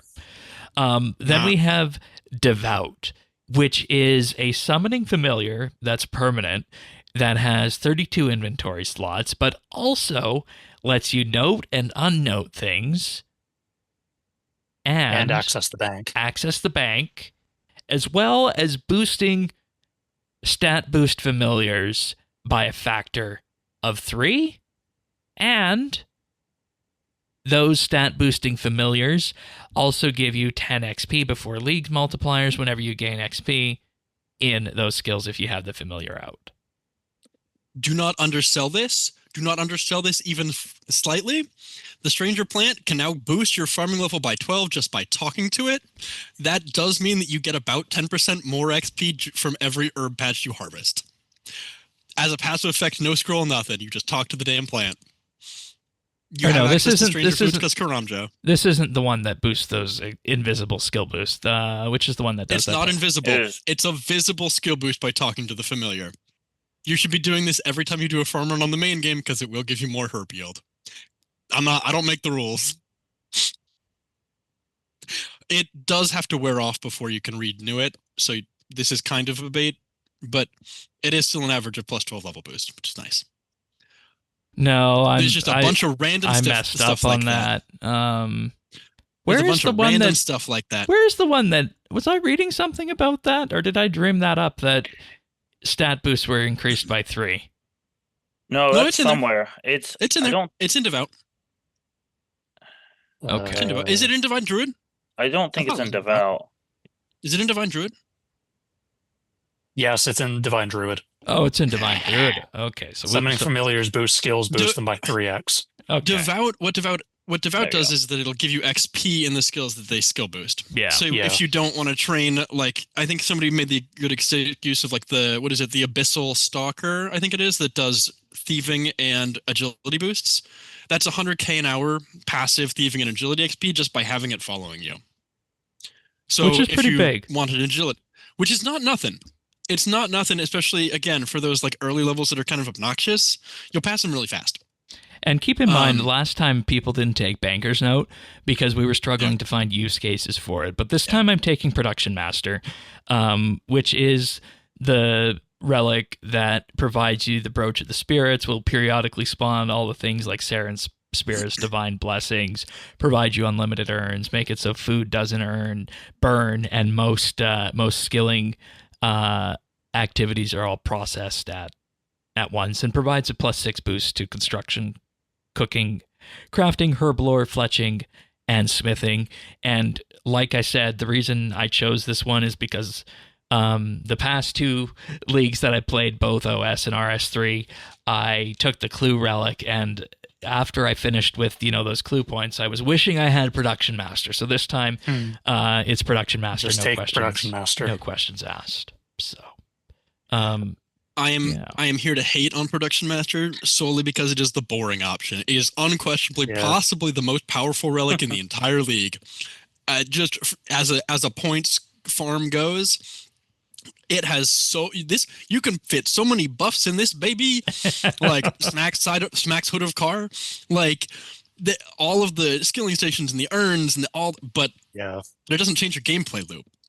You're powerful, you're cool, but you're doing the same things. Yeah. It doesn't do something different or new. The Clue Relic at the very least is like you get to skip some parts of clues. The clues are shorter. Everything else about the Clue Relic is dumb because the points are worse and Relic is worse and I made this point in the Discord. I feel like Clue Connoisseur is only in this league out of a sense of obligation. Yeah. They're just there to say, we know you don't love clues. Well, the reason like this. The reason people don't like doing clues is because they don't have the Clue Helper plugin yet. Well, no, not even that. It's like the clues are still. If you take that Clue Relic, your life becomes puzzles. Yeah, it just becomes all one through tower puzzles and flip puzzles. Like if we had puzzle skips, it would be great. Yeah, if we had an infinite puzzle skip that would suddenly make that relic really, really, really good, even as it is now, even without infinite teleports, even without infinite charges, without like it would be really good if you had a puzzle skipper in there, but it doesn't. No infinite puzzle skips, not worth it. How are you Gross. feeling, Zerdones? Not doing clues this league. 0 clues. Yeah, I'm also leaning production master. Not so much because I'm particularly enthralled by it, but more just out of process of It's too elimination. It's too Like good. like you, I'm really not planning to do clues. I took the clue relic last year, and I found I was overwhelmed by the sheer number of clues that I had. I just didn't want to do them. Correct. Devout doesn't seem very interesting to me. I'm not planning to do a lot of combat, so the buffs to combat familiars don't interest me. The banking effect is effectively Banker's Note, which is nice and old school, but it's not super, like it's not nearly as impactful in RS3. So it's Situationally. none of them really excite me. So Yeah. production master. All right, Bears. I am going with Devout. Interesting. I agree. The A Banker's Note combat part choice, of it, right? yeah, Yeah. Banker's Combat Note part of it As a is combat, useless. yeah. It's going to be probably still easier just to go to War's Retreat and bank and everything. But the familiars giving 500% more damage is nutty. Definitely. Thank you, Barry, and for then just taking all like the combat choices correctly. yeah, I'm Someone trying. I had to. appreciate I was you. Keep so it up. this was very close to being Clue. Just because I remember last leagues, like clues were so many points, and you just like felt obligated to do clues You're last like league. 3,000 points. It's not So worth it's, it. yeah. So once I saw that, I'm like, okay, Yeah. not worth it. Yeah. And then just like last league, like the clue one teleported you directly there, and I don't think you needed to do the puzzles, right? So they removed both of those, or did you still have to do puzzles? You still had to do all the puzzles. Last Okay. year, like it was the same problem. It I was don't just the remember it puzzle being relic. that. But being able to Yeah. teleport straight there made it phenomenal. Nice. And they Infinite don't have emote that clues. this year. Yeah. Yeah, so I'm just like, nope, I want the 32 extra inventory spots and I want more damage. So this was kind of an easy choice once I found out about how many points the clues were given. I think it is kind of underselling it to say that it does also teleport you to every emote step.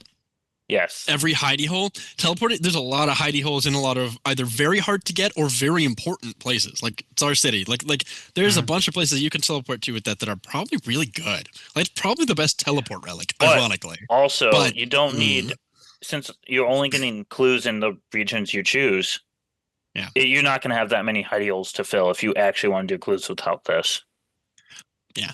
Well, yeah, I mean, I think there's definitely some there's definitely some hidey holes that require items from other regions that may be hard to fill, but I mean, I think generally they won't speaking, give those steps though. They'll block the steps off eventually. If they haven't done it already, they will, because people will complain that they can't do the clue in their region. They have to drop the clue.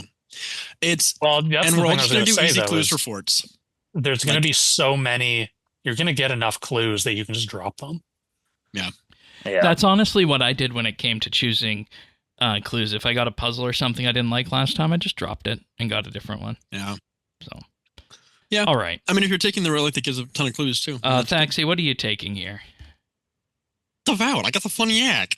Okay. Also, I will say the one place Banker's Note might be really good in RS3. ZMI. Yeah. Yeah, that's what I came up with last time too. This is my money solve. Is unnoting Pure Essence and Crystal Essence and using the Crystal Essence at CMI, selling the runes. I really like the idea of infinite summoning scrolls and plus 500 damage. I am fully aware that this is a drop in the bucket compared to the amount of damage I as a player am going to be doing in this league. This is probably that bonus of 500% for the familiars, maybe 10% damage overall. Maybe. But I still want it. So easy. Yeah, I think like binding contracts might be a little hard for me to get, and so like not having to make a ton of Ripper Demon scrolls to still use Ripper Demons is still cool. And again, just Infinite Beast of Burden is just nice. Like Banker's Note is always like, in theory, it's nice. The vibes say fun yak friend. It feels fun weird yak though. Friend. It feels weird to give you more inventory space and be able to access at the same time. Well, the thing wait, is I don't last need all this time, inventory space if I can always be banking. last time this relic was up against Perfection, And nobody took that Yeah. because everybody took Perfection. Correct. And there was always going to be Because a Perfection question was way too powerful. of how Yeah. Banker's Note fit in RS3. And, you know, the use cases for it are still slim, but, Yeah. you know, but adding the summoning familiar bits to it, they do add a bit of specialty to it. So speaking of Yeah. Perfection, Passive that XP, potentially again night. comes in at tier 6, severely Yep. nerfed from last time. Severe. It was way too strong last time. Infinite components is a problem. Infinite components in gizmos is a problem. So this Yeah. time it acts as an XP capacitor that can store 10x max charges and charges 10 times faster. It also has 2 gizmo slots that are applied to, in addition to any equipped perks. If you're using an augmented item, teleports to invention benches, Cool. provides 10x more materials when disassembling, machines run faster, machine capacity increased, helpful perks will trigger more often, and all the blueprints are unlocked. No. And augmented items don't use charge. Yeah. I'm This- gonna be a hater here. The only thing that's good about this, and it is very good, is helpful perks trigger 20% more often. Yeah. This one's a no from Yeah. me.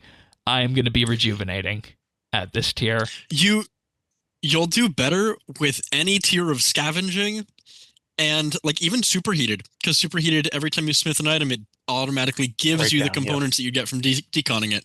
So if I make an Elder Plate Body +5, like that is 6 steps where I get all of the components for. Yeah. And that's going to give me the components I need for gizmos. And in terms of my rejuvenation picks, I kind of alluded to that. I have 3 that I'm considering. The first one is Antiquarian. The second one is Superheated. And the third one is Endless Harvest. Well, you kept talking about needing a smithing solve, so I feel Yeah. like superheated would be So, the play for like, you. if I get to tier 6 and I feel like smithing is going to be a real problem, we go Superheated. If I feel like archaeology is going to be the problem, we go Antiquarian. Or if the gathering skills are lagging behind, we go Endless Harvest, or maybe even Survivalist, thinking about it now in the tools, depending on where we're at. So there's a number of rejuvenation choices there at that tier, and I'm just going to take it as we go and see what's going to get me the most points once I'm at tier 6. So That's fair. where are user dones? I'm also planning to rejuvenate. Perfection does not excite me this time. I am planning to go all the way back and rejuvenate into Endless Harvest. Pretty much for the reasons Thaxy laid out when he picked it, the AFK. The All AFK right. and But you have also po- like But this you have helps with porters at that archaeology. point. You have porters at that point, though. Realistically, I'm not going to do porters. Really? Yeah, I Okay. just cannot be asked. That's fair. Even though there's, you have elves, you can steal them for free. I could. Not enough. Yeah, true. Fair. The AFK, it gives me some archaeology benefits, which I otherwise don't have. And I'm planning to solve archaeology mostly through research, but I still need chronotes, so I still need to do With some actual advanced time. archaeology. Right? Yeah. Okay. That makes sense.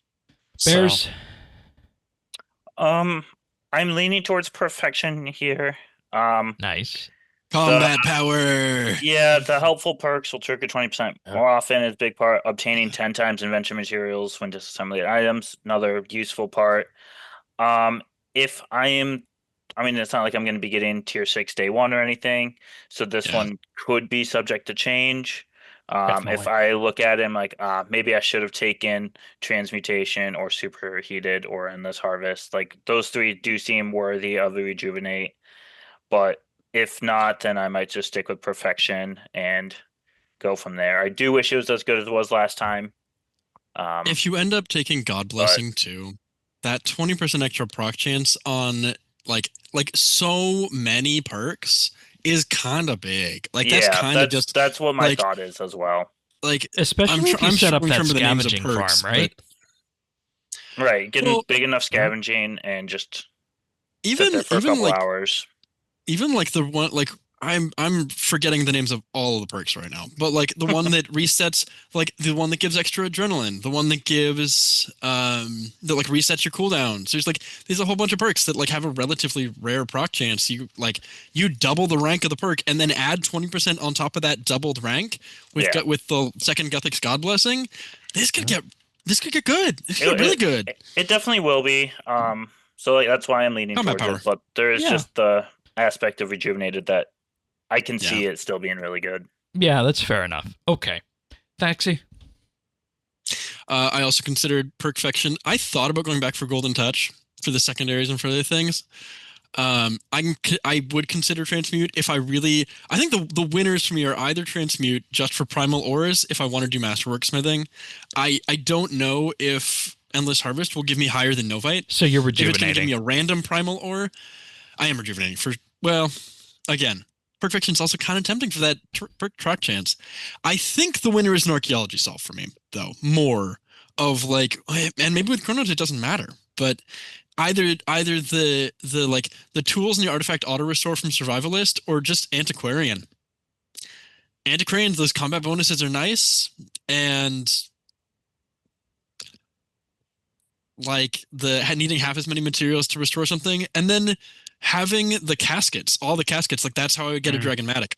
Right. Is the casket that you get. I just do a whole bunch of short collections over and over.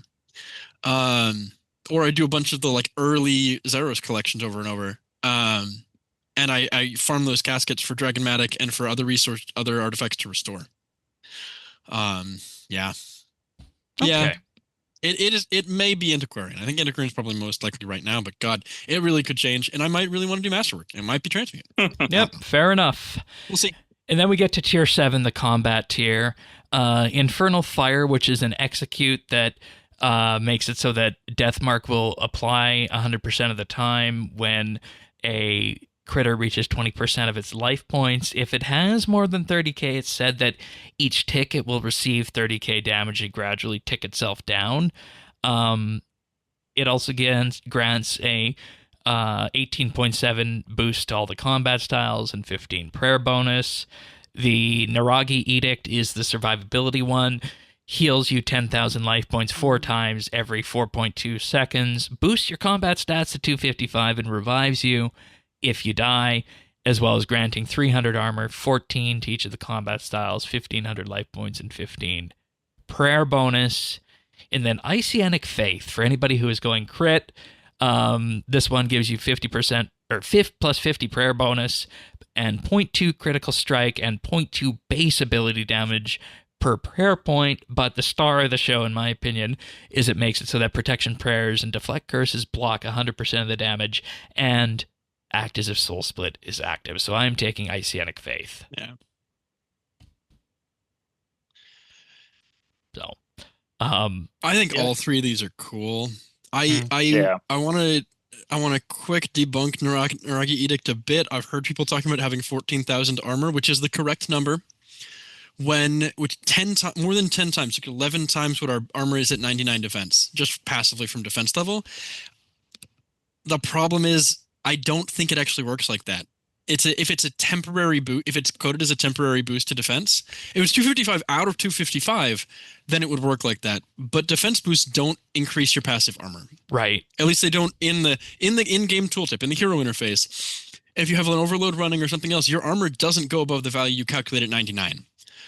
So if this is 255 over 99, if it's a temporary boost, you don't get that 11 times armor value. So it won't be big bashes. You won't get the 50,000 damage bash.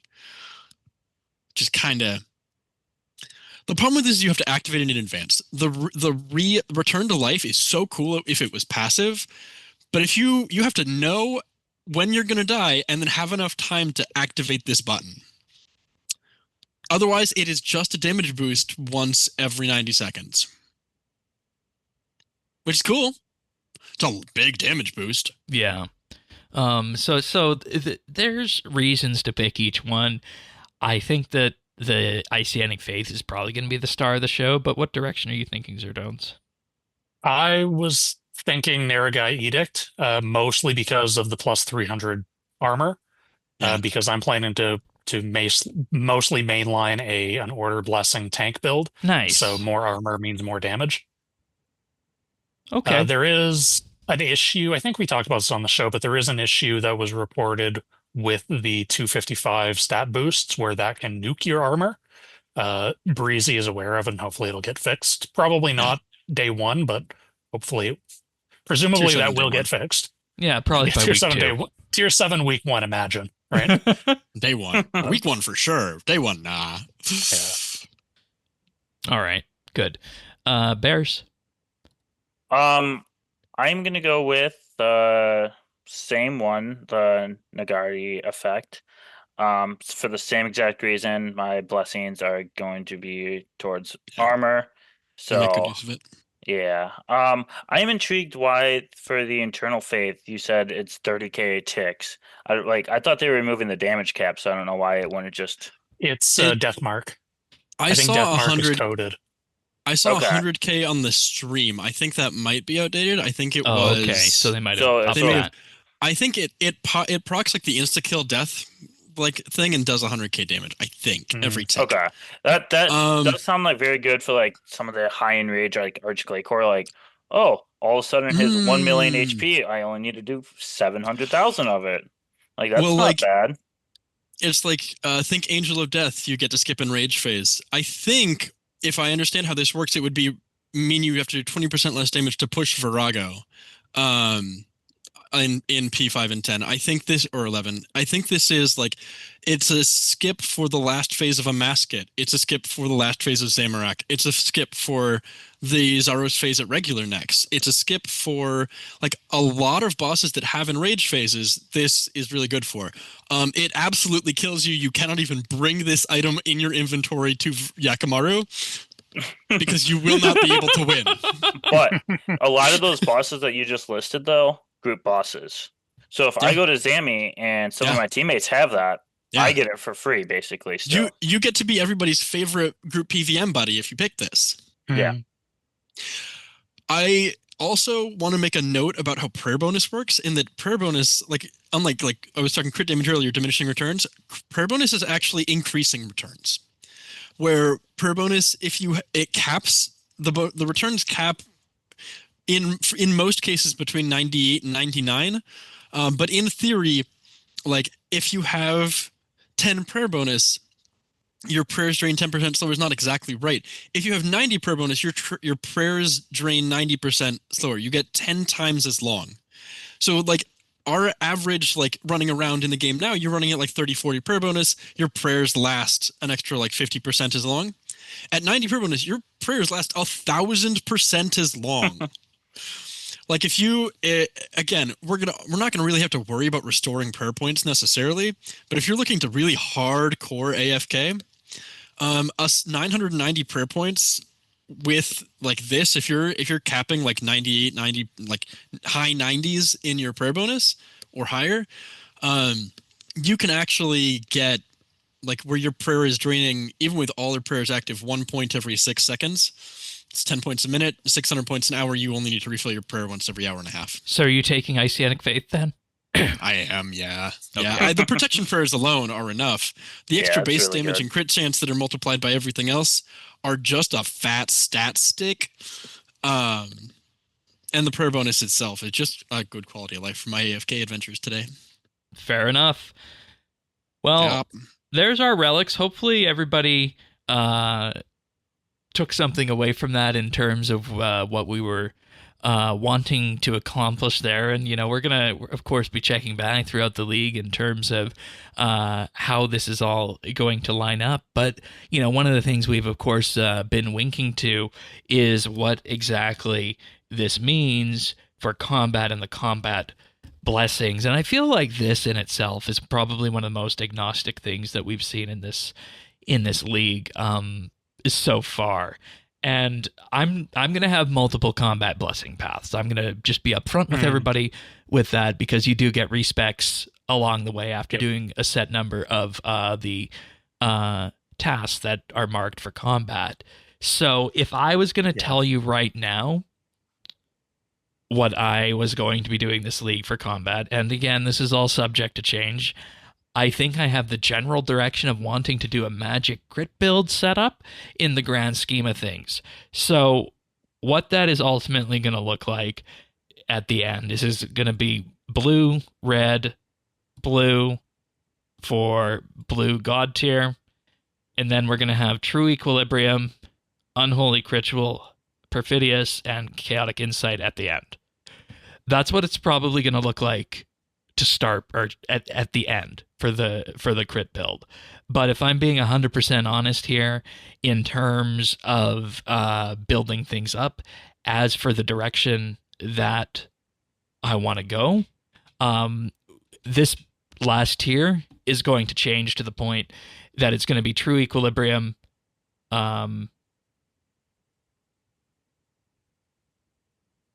Lord of Light, and Perfidious to grant Power Archive to start off with. Yeah. Just so I can set up things like the scavenging farm and whatnot. And even then, this choice is not a bad way to go for it. So this is what I'll probably end up starting with focusing on a crit build to begin with, or to end with down the path. So yeah, and like I mentioned, that's all subject to change based on how I feel. Of course. And, if I see that the numbers are high enough and I can get away, without doing a masket and without fully indexing into all of this, then we might just take the nice laid back path of starting with Star Bloom and ending with Raids Octo and just going 100% order. But that's how I'm feeling right now. Start with this and then eventually pivot down to the point where we're doing Chaotic Insight with Unholy Ritual at the end of the day. I think a lot of people are looking at that. I'm really looking at that last order blessing and being like, it's like the only adrenaline you're getting in the entire league. Yep. I just think everybody's going to pivot to that. I think by the time we get there, we're going to get everybody's going to get to tier 3 or 5, or, the tier 3, 4, 5, and just oh, hold on. Oh, hold on, adrenaline. Oh, hold on. And let us also not forget Genesis Essence to the point where any weapon can be used as a tier 120, which opens up some amazing synergies for necromancy in particular. So superior bronze. How are you feeling, Sir Domes? Yes. We talked about this a bit this week, but what are you thinking now? Yeah, I'm pretty much on the same page as you for the first 4, going through the Terragard's Fervor, Abyssal Cinders, and Steadfast Will into Sacred Fervor. Yeah. Just for the nice tanky, play with the sword and board, all that fun stuff. My back 4, I was a little torn on whether I wanted to end up in Power Archive or Genesis Essence, but I think ultimately I'm probably thinking higher power, Lord of Light, Perfidious into Genesis Essence, just because I don't realistically see myself doing enough invention to make good use of Power Archive. Right. Yeah. One note that I wanted to make about Perfidious as well, it was clarified that Perfidious, its effect is it basically buffs the special abilities that you get, which you get at tier 2, and you get a second incarnation of them at tier 6, so you can spec into 2 of them. Perfidious only affects the one at Blessing tier 2. It doesn't affect the one you get at tier 6. So that's Cinders then in our case. Yep. Yeah. Yeah, that makes sense. Okay. All right, Bears. So that's kind of what I'm thinking. I might change Perfidious into Tempered Heart for the Adrenaline, as Thaxy said, but we'll see. Yeah. And that would still give you Genesis Essence in the end anyways. Yes, it would. Yep. So. Or no. Yeah, that's me that had Power Archive. It would. Yeah, Mm-hmm. right. Yeah, okay, you would. Good. Yeah, you went Power Archive. Bears, we haven't talked about combat yet. Where are you at? Yeah, I'm at the same first 4. Blue, red, blue. Of course. That's why I picked my tier 7 relic. Is the base ability damage increased by 20% of your total armor value. It's for my small brain, that felt like the easiest thing to oh, okay, these 2 things work together. Boom, got it. And then tripled with a shield. Yeah, and I probably won't even use a shield, but that's fine. I don't need it. Abyssal Cinders just felt like the best out of the tier 2 ones, and then since I wanted Sacred Fervor, I needed to go with Steadfast Will for tier 3. And then for the second group of 4, I went green, red, blue to get me green. So again, the way I did it is I wanted to figure out which god tier I wanted, so 4 and 8, and then from there I worked backwards. So True Equilibrium again gives me base armor. Boom. Small brain. I see armor. I know that means more damage. And then Unholy Crit, I want to get an FSOA, so I want that. And then, as Thaxy said, the adrenalines will be a huge issue. So adrenaline, and then I want all the perks I can get. And I mean, since we have so many times that we can change it, I will see what becomes more meta, and I might switch to it. I might not. Who knows? Yeah, and I think that's the thing, is that, the calculators, the spreadsheets tell us one thing, but when we actually get out there and we start pressing buttons, we might want something that has more adrenaline associated with it. Like I'm just going to say, I'm just going to imagine, right now, I'm just going to take a bit of a brief detour before we get to you, Thaxy, and why you tell us we're all wrong here. I'm gonna say that if Tanis was here and we wanted to do something that was set up just based off of like a basic attack and a few abilities, it would be blue, green into blue, and then blue across the board effectively, which would allow you to basically run this league with only a few combat abilities in that case. So you could do something like that, and that is entirely feasible, because we're not talking about here that Eternal Sustenance. Basic attack build good. Which allows you to basically just have one piece of food and continually chomp down on that food, is going to let you do amazing things with that. I would actually switch that, Shane. I'd put blue 3. Okay. Just because the bash, I think you just go blue, maybe green, blue. You just power up the 8 auto attack so much. The other thing I was thinking about for one of these lean backwards builds like that, lean backwards, just kind of like AFK. I was thinking green, blue, green for Splash Zone, and then go into something like Blood Barrage for healing, and then just go again blue across the board up here for basic attack. There's a lot of very good basic attack and AFK builds that you can pull out of this. Yeah. Okay, so tell us why we're all wrong in our first set of tiers. Yeah, you dingbats. You absolute dingbats. The thing that I have seen consistently across the entire community is that the Zamorak God Tier 1 blessing is trash. It is the worst blessing on the tree. Guess what, noobs? We're all going to be level 3 once. And you know what your accuracy is at level 3? Yeah, nothing. Nothing. And when you're training, you know what that accuracy value is going to give you? Damage. So you're adrenaline junkie. I think people are underselling. Yeah, I am starting Adrenaline Junkie partially, and I think Adrenaline Junkie could be good later. The problem is Terrorguard's Aegis is so good. That 20% of your armor value being added to your damage is so good defensively and offensively. I think if Adrenaline Junkie was in any other tier, it completely solves the adrenaline problem. We don't have this problem that everybody's going to have of not having any adrenaline on their fully defensive build. But Adrenaline Junkie is, I think, what I want to start with, because it is... You unlock really early. You unlock Snapshot and the abilities you can spam on most of the combat styles, and I think Adrenaline Junkie just lets you spam while you're training. If you have a Dragon Halberd, you could spam Dragon Halberd specs, those kind of things, or a Dragon 2-hand, even better. What am I talking about? Everybody has a Dragon 2-hand sword. You just spam Dragon 2-hand specs to train. I think Adrenaline Junkie is the play for training. I agree in Tier 2, Abyssal Cinders is the strongest, so that is my starting pick. But it is, and I will say, so late game, I am into going Demon's to Mark change for this. I'm going to change to Terrorguard's Aegis after I'm done with training. When I have my 99s, I'm going the defensive build. But for training, I'm going red for the first two because I want Demon's Mark, because I want 100% accuracy on all targets. And having calculated against your target's weakness is going to put a lot of effort towards that. In bossing, it won't matter because stuff doesn't have weaknesses. Exactly. So that's genuinely useless. Yeah. When I'm doing bossing, I'm changing to Terror Guard's Aegis. But when I'm like on day one picking my first thing, it's Adrenaline Junkie because it's so much better for gaining XP.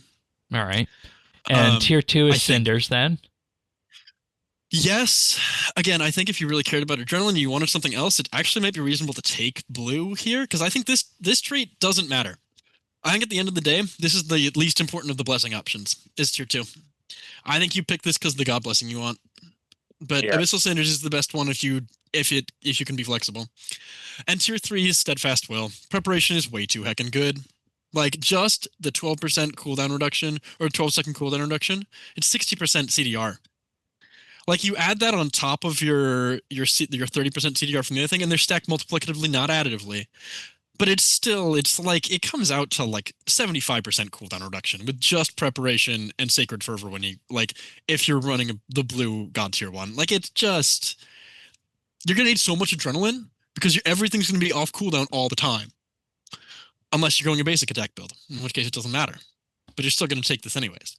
Like, it's, the bash doing so much of your armor value, even if you're not running Terror Guard's Aegis, like, almost all armors in early game are tank armors. Early game, late game, bash is going to do a heck ton of damage. Like, even if you just have to put a shield on to do it, it's worth it. Revenge Reflect, it's just good. It's just good. We're picking Steadfast Will. The other two, Eternal Sustenance is really fun. Avernic Rampage, you gotta be paying attention. There's a world where Avernic Rampage, you build a basic attack build, and then you've got a spec weapon. Yep. And you're just eyes glued to your buff bar, and you just whenever that Avernic Rampage comes up, you're just like, that's honestly what I'd give to an OSRS player. Whatever the heck it is. That's what I give to an OSRS player coming in to try this league. Yeah. Because, it solves the adrenaline problem, and it gives them special attacks, which they're going to know. And then you give them Genesis Essence, so they can use their D2H or their Dragon Long at level 120 stats. Yeah. So for bossing, I'm following everybody else, basic bitch, blue, red, blue. For training, red, red, blue, because I think it's better. Tier 4, green, True Equilibrium, that is just a fat stat stick, especially if I am having blue and red in my previous picks. Like, that's actually tier 5, but minor point. It's tier 4 on the wiki. We really need to fix this. Something somewhere needs to break. But yeah. True Equilibrium. Higher power is good for auto attack builds, but otherwise, meh. Tier 5, again, I think Unholy Ritual is the best passives. The other two are just some damage. I think this is another tier that doesn't matter between blue and green. You pick it for your final, but the Unholy Ritual, the crit strike being 15% is really good. Is your crit strike chance not capped at 50% if you don't pick this? I actually don't know. Correct. So you could get like 70% crit chance if you picked something else? Oh. Yeah. But this is the one that synergizes with crits. Yeah. That's rough. That's rough, boss. There might be a crit build that doesn't include this somehow, which is interesting. Oh, maybe I should set myself that goal of because limiting yourself to 50% crit chance is kind of rough. If you could get 70%, like that's way better. But then you're giving up the overflow. You're giving up the overflow. Yeah. Of adding the overflow doesn't matter. That's what I was saying earlier. It's like if your crit damage, 20% crit damage is like 6 to 8% actual damage gain. Like it's really hard to get extra crit chance like that to overflow into it, and then you're wasting that. I think that's kind of bait. TBD. But anyways, I'm going Unholy Ritual because it's the basic build. So True Equilibrium, Unholy Ritual, and Tempered Heart. Obviously for that one, right? And I really want to end up in Power Archive. I think Power Archive is really, really good just in general. I think that is more... Genesis Essence is about a 20% damage boost, assuming the accuracy doesn't matter, which I'm kind of hoping and assuming by this point it doesn't. I think you get way more than 20% power out of Power Archive. And maybe I'm wrong about that. Because some of that damage is coming from like biting, which I just said is going to have less value for me. But having 20 weapon or armor gizmos with doubled effectiveness while wielding an augmented item. So I don't think you could put like honed in here and have it work on a non-augmented pickaxe. No, it's It combat. only works It's combat on combat only. perks. Oh, combat perks only. Okay, well then there you go. Anyways, which makes a lot of sense for a combat blessing. But yeah, I think Power Archive is gonna be better if you can. Again, I'm going for the Regions 4 Ancient Invention. I think it makes sense for me. So there you go. Yeah, that was kind of my thinking. Is Power Archive? I think because I was torn between Genesis Essence and Power Archive, and I feel like Power Archive is probably better, but it requires just more care. Yeah, I think actually this is another thing for training. I think while I was training, I was planning to go higher power, because while training, I'm assuming I'm not using like tier 90 weapons. Right. So like before, like in that same, if I get there before I hit my resets,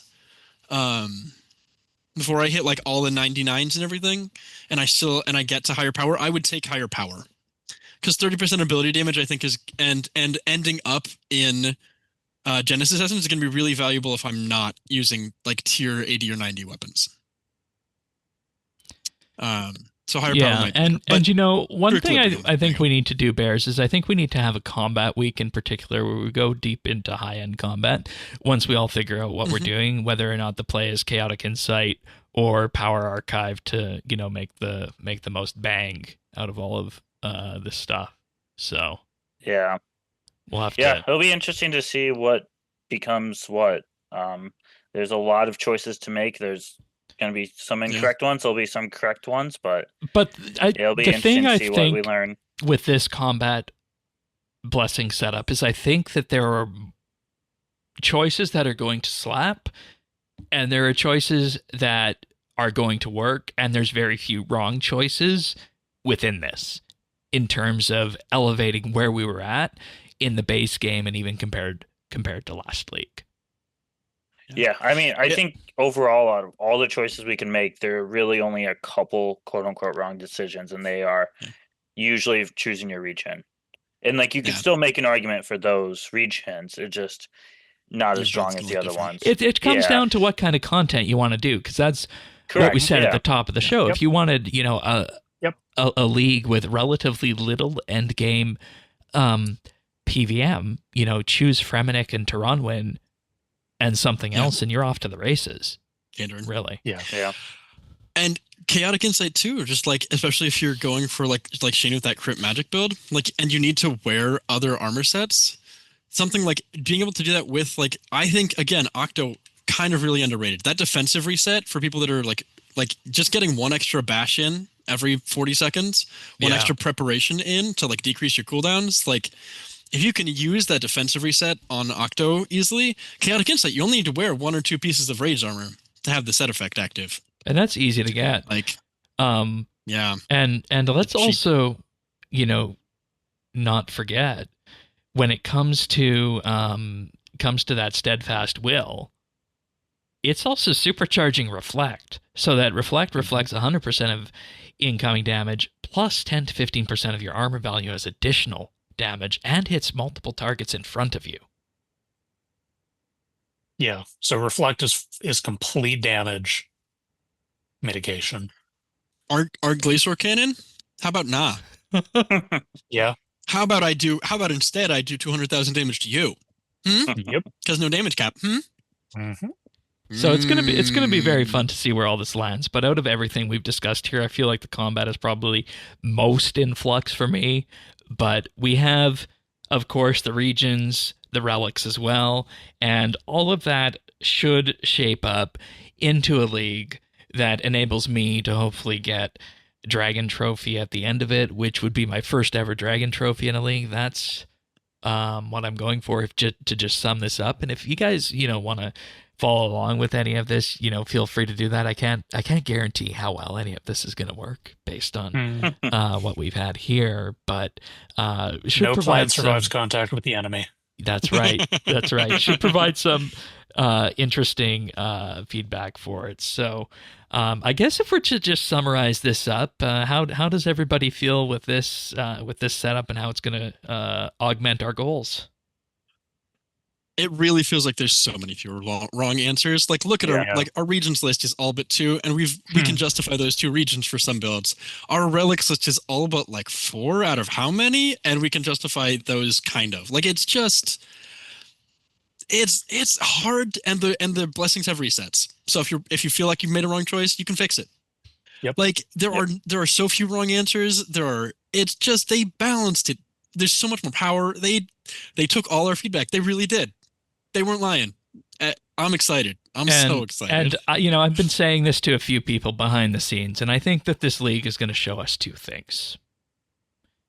I think it's going to show us that outside of abilities and using abilities in combat, that one of the biggest problems with our combat system presently is weapon diversity. The other thing I think this league is going to show us is that because of how all the content is stacked up, depending on the feedback for this, we might need to look into, for future leagues, a different form of locking, whether it's skill locking or some other form of Shattered Relics went so poorly. And the thing is, maybe that might be a better format for RS3. I don't know. We'll see. We'll see how that goes. I think I'd like, well, again, someone who loves to PVM, take away skilling aspect and lock them. Fine by me.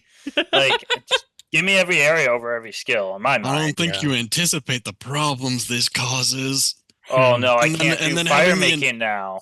And then having the entire world open to you, just like last league, it's too much, man. What am I gonna do without all those logs to burn?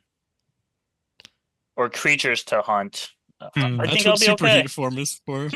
There's also two dark horses I wanna highlight before we go here. The first one is the jackalopes in Havenhide. Those are gonna go really hard. The new familiar for the early hunter stuff that people aren't really talking about. Yeah, this is the archaeology familiar we finally got. Yeah, but also just hunting them. Right. And the other thing that I wanted to highlight in terms of things that people might not necessarily be considering and we need to take a look at again when it comes to the Havenhide stuff is we need to look at birdhouses when it comes to hunter and seeds as well, which I have been doing. So on day one, they're not sped up at all, though. No, they're not. But it only takes 30 seconds for the first one to go, and you can just run them in a loop like farming. So there's just so many little things in Havenhide that's going to be like turning rocks over and finding worms, except the worms are going to be our most favorite food to eat. For anybody who does that. I don't advise... I am excited for task list. I don't advise people eating worms. I'm excited for the blessing list, what we need to do to unlock each blessing. Yeah! Yeah. I think it's just going to be tasks. I think there'll just be blessing tasks. Yeah, it will be. Yeah, we know that, but we don't know what they'll be. I assume it'll be like PVM oriented, right? Yeah, they'll be like the combat Are none of them easy and medium tasks? No. I think it's a separate blessing track. They're in each region. Each region has 5, I think. Yeah. Did I read that right? I feel like killing the Dreadhog or Ivar, like there's got to be some that are easy, right? Like for old school, the first thing by killing Scurious, like. Well, the one example they gave us in the FAQ was like kill 10 goblins or something like that. Which that's easy. Great. Wow. Fantastic. I was hoping it'd be like a Zammy 100% I think, there. Well, they will get harder. There will be harder ones. So it's scales. So like everybody's supposed to be able to get the early blessings easily, and the later blessings will require you to be stronger. Yeah. Yeah. Well, if anyone wants them, Zammy, hit me up. I will. If it's one of the blessings. And when it comes to you up on it, Bears. when it comes to finding mushrooms, there's Fern's finds in Amberfell. And this is another reason to take transmute is you can just transmute these bittercap mushroom spores all the way up to the highest mushrooms that you need. There's also Heather's crafting supplies. We do get a mushroom patch that provides early emeralds and rubies for money making and crafting training, and again transmutation. So Havenhide is going to be amazing for a lot of these things here. But I mean, yeah. I just had to lay those out. But anybody else have anything here before we go? Big hype. Yeah, indeed. Very excited to get stuck in. I'm very excited to see. I hope there's no problems. I will say I have been through enough old school leagues, early leagues. I think they have it sorted. Hopefully they just transferred that knowledge over to RS3. But man, the first like 4 OSRS leagues, they officially started at 7 in the morning or whatever the heck it was. They didn't actually start until the afternoon. They hit the reset button. They broke some things. Like there was stuff wrong. Yeah, the it's gonna servers be- died. Like we it's gonna- killed the servers. I don't think that happened last year, so No. I mean, I have high hopes. No, It didn't, but Yeah. remember last year they were making fixes into week 4, like unlocking things like the gate Sure. for everybody and the Yeah. necromancy stuff. Yeah. So and like I don't even think they ended up fixing the drop rate at gate. no, or No. racks. No. Yeah. I mean, there's a few things that I'm already like, what the heck is happening here? But they'll fix it. Well, folks, thank you for joining us for the Ultimate Theory Crafting episodes. We kept this one to under 3 hours. We learned from the OSRS one. So if you guys want these when they arrive, update.show/subscribe. We're on all the major podcast listening services out there: Apple Podcasts, Pocket Casts, Spotify, and more, as well as YouTube at youtube.com/RSBANDB. Give us a like and subscribe there. Greatly helps the channel out. And if you have thoughts on our league's adventures, or if you think we said something wrong, or if you want to offer your opinion on our run, just dump that in the comments over on YouTube. We love seeing what you guys have to say about these episodes. But Zerdone's always good to have you here. Thank you for joining us on a Sunday and your Sunday best. Yes. Yeah, I didn't even think to dress up. Oh, well. Bears, always good having you on, and thank you for reminding me so early on that we were going to be doing this theory crafting episode. Oh yeah, I was been looking forward to it since they announced the leagues. So thanks for having me. Excellent. And Thaxy, I've always wanted to have you on for a league's theory crafting episode, but I don't think we did that for last year or any of the OS ones. So first time. I showed for up that. late. Yeah, a week or two in. Yeah, it's good. It's So, good to be here. Always We good. know that man can theory, so And sometimes theories that make people very angry. Those are the best. Have I theories. been wrong? Yes. You yes, I've haven't been wrong. You haven't been wrong, but you know what made people the most angry was your early theory crafting on Dine Arrows, because you didn't let the so-called yeah. community experts Yeah. talk about them. But How's that worked lo and out? behold, later on you were proven How's that right. worked out? That and splintering Dracolich. arrows. Remember when Dracolich wasn't good? Yeah, remember that?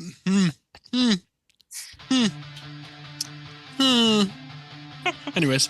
Well, folks, thank you for joining us, and of course, we'll see you guys next week for another episode of RSBANDB Update. See you then, everyone. Take care. Bye. Ciao. see ya.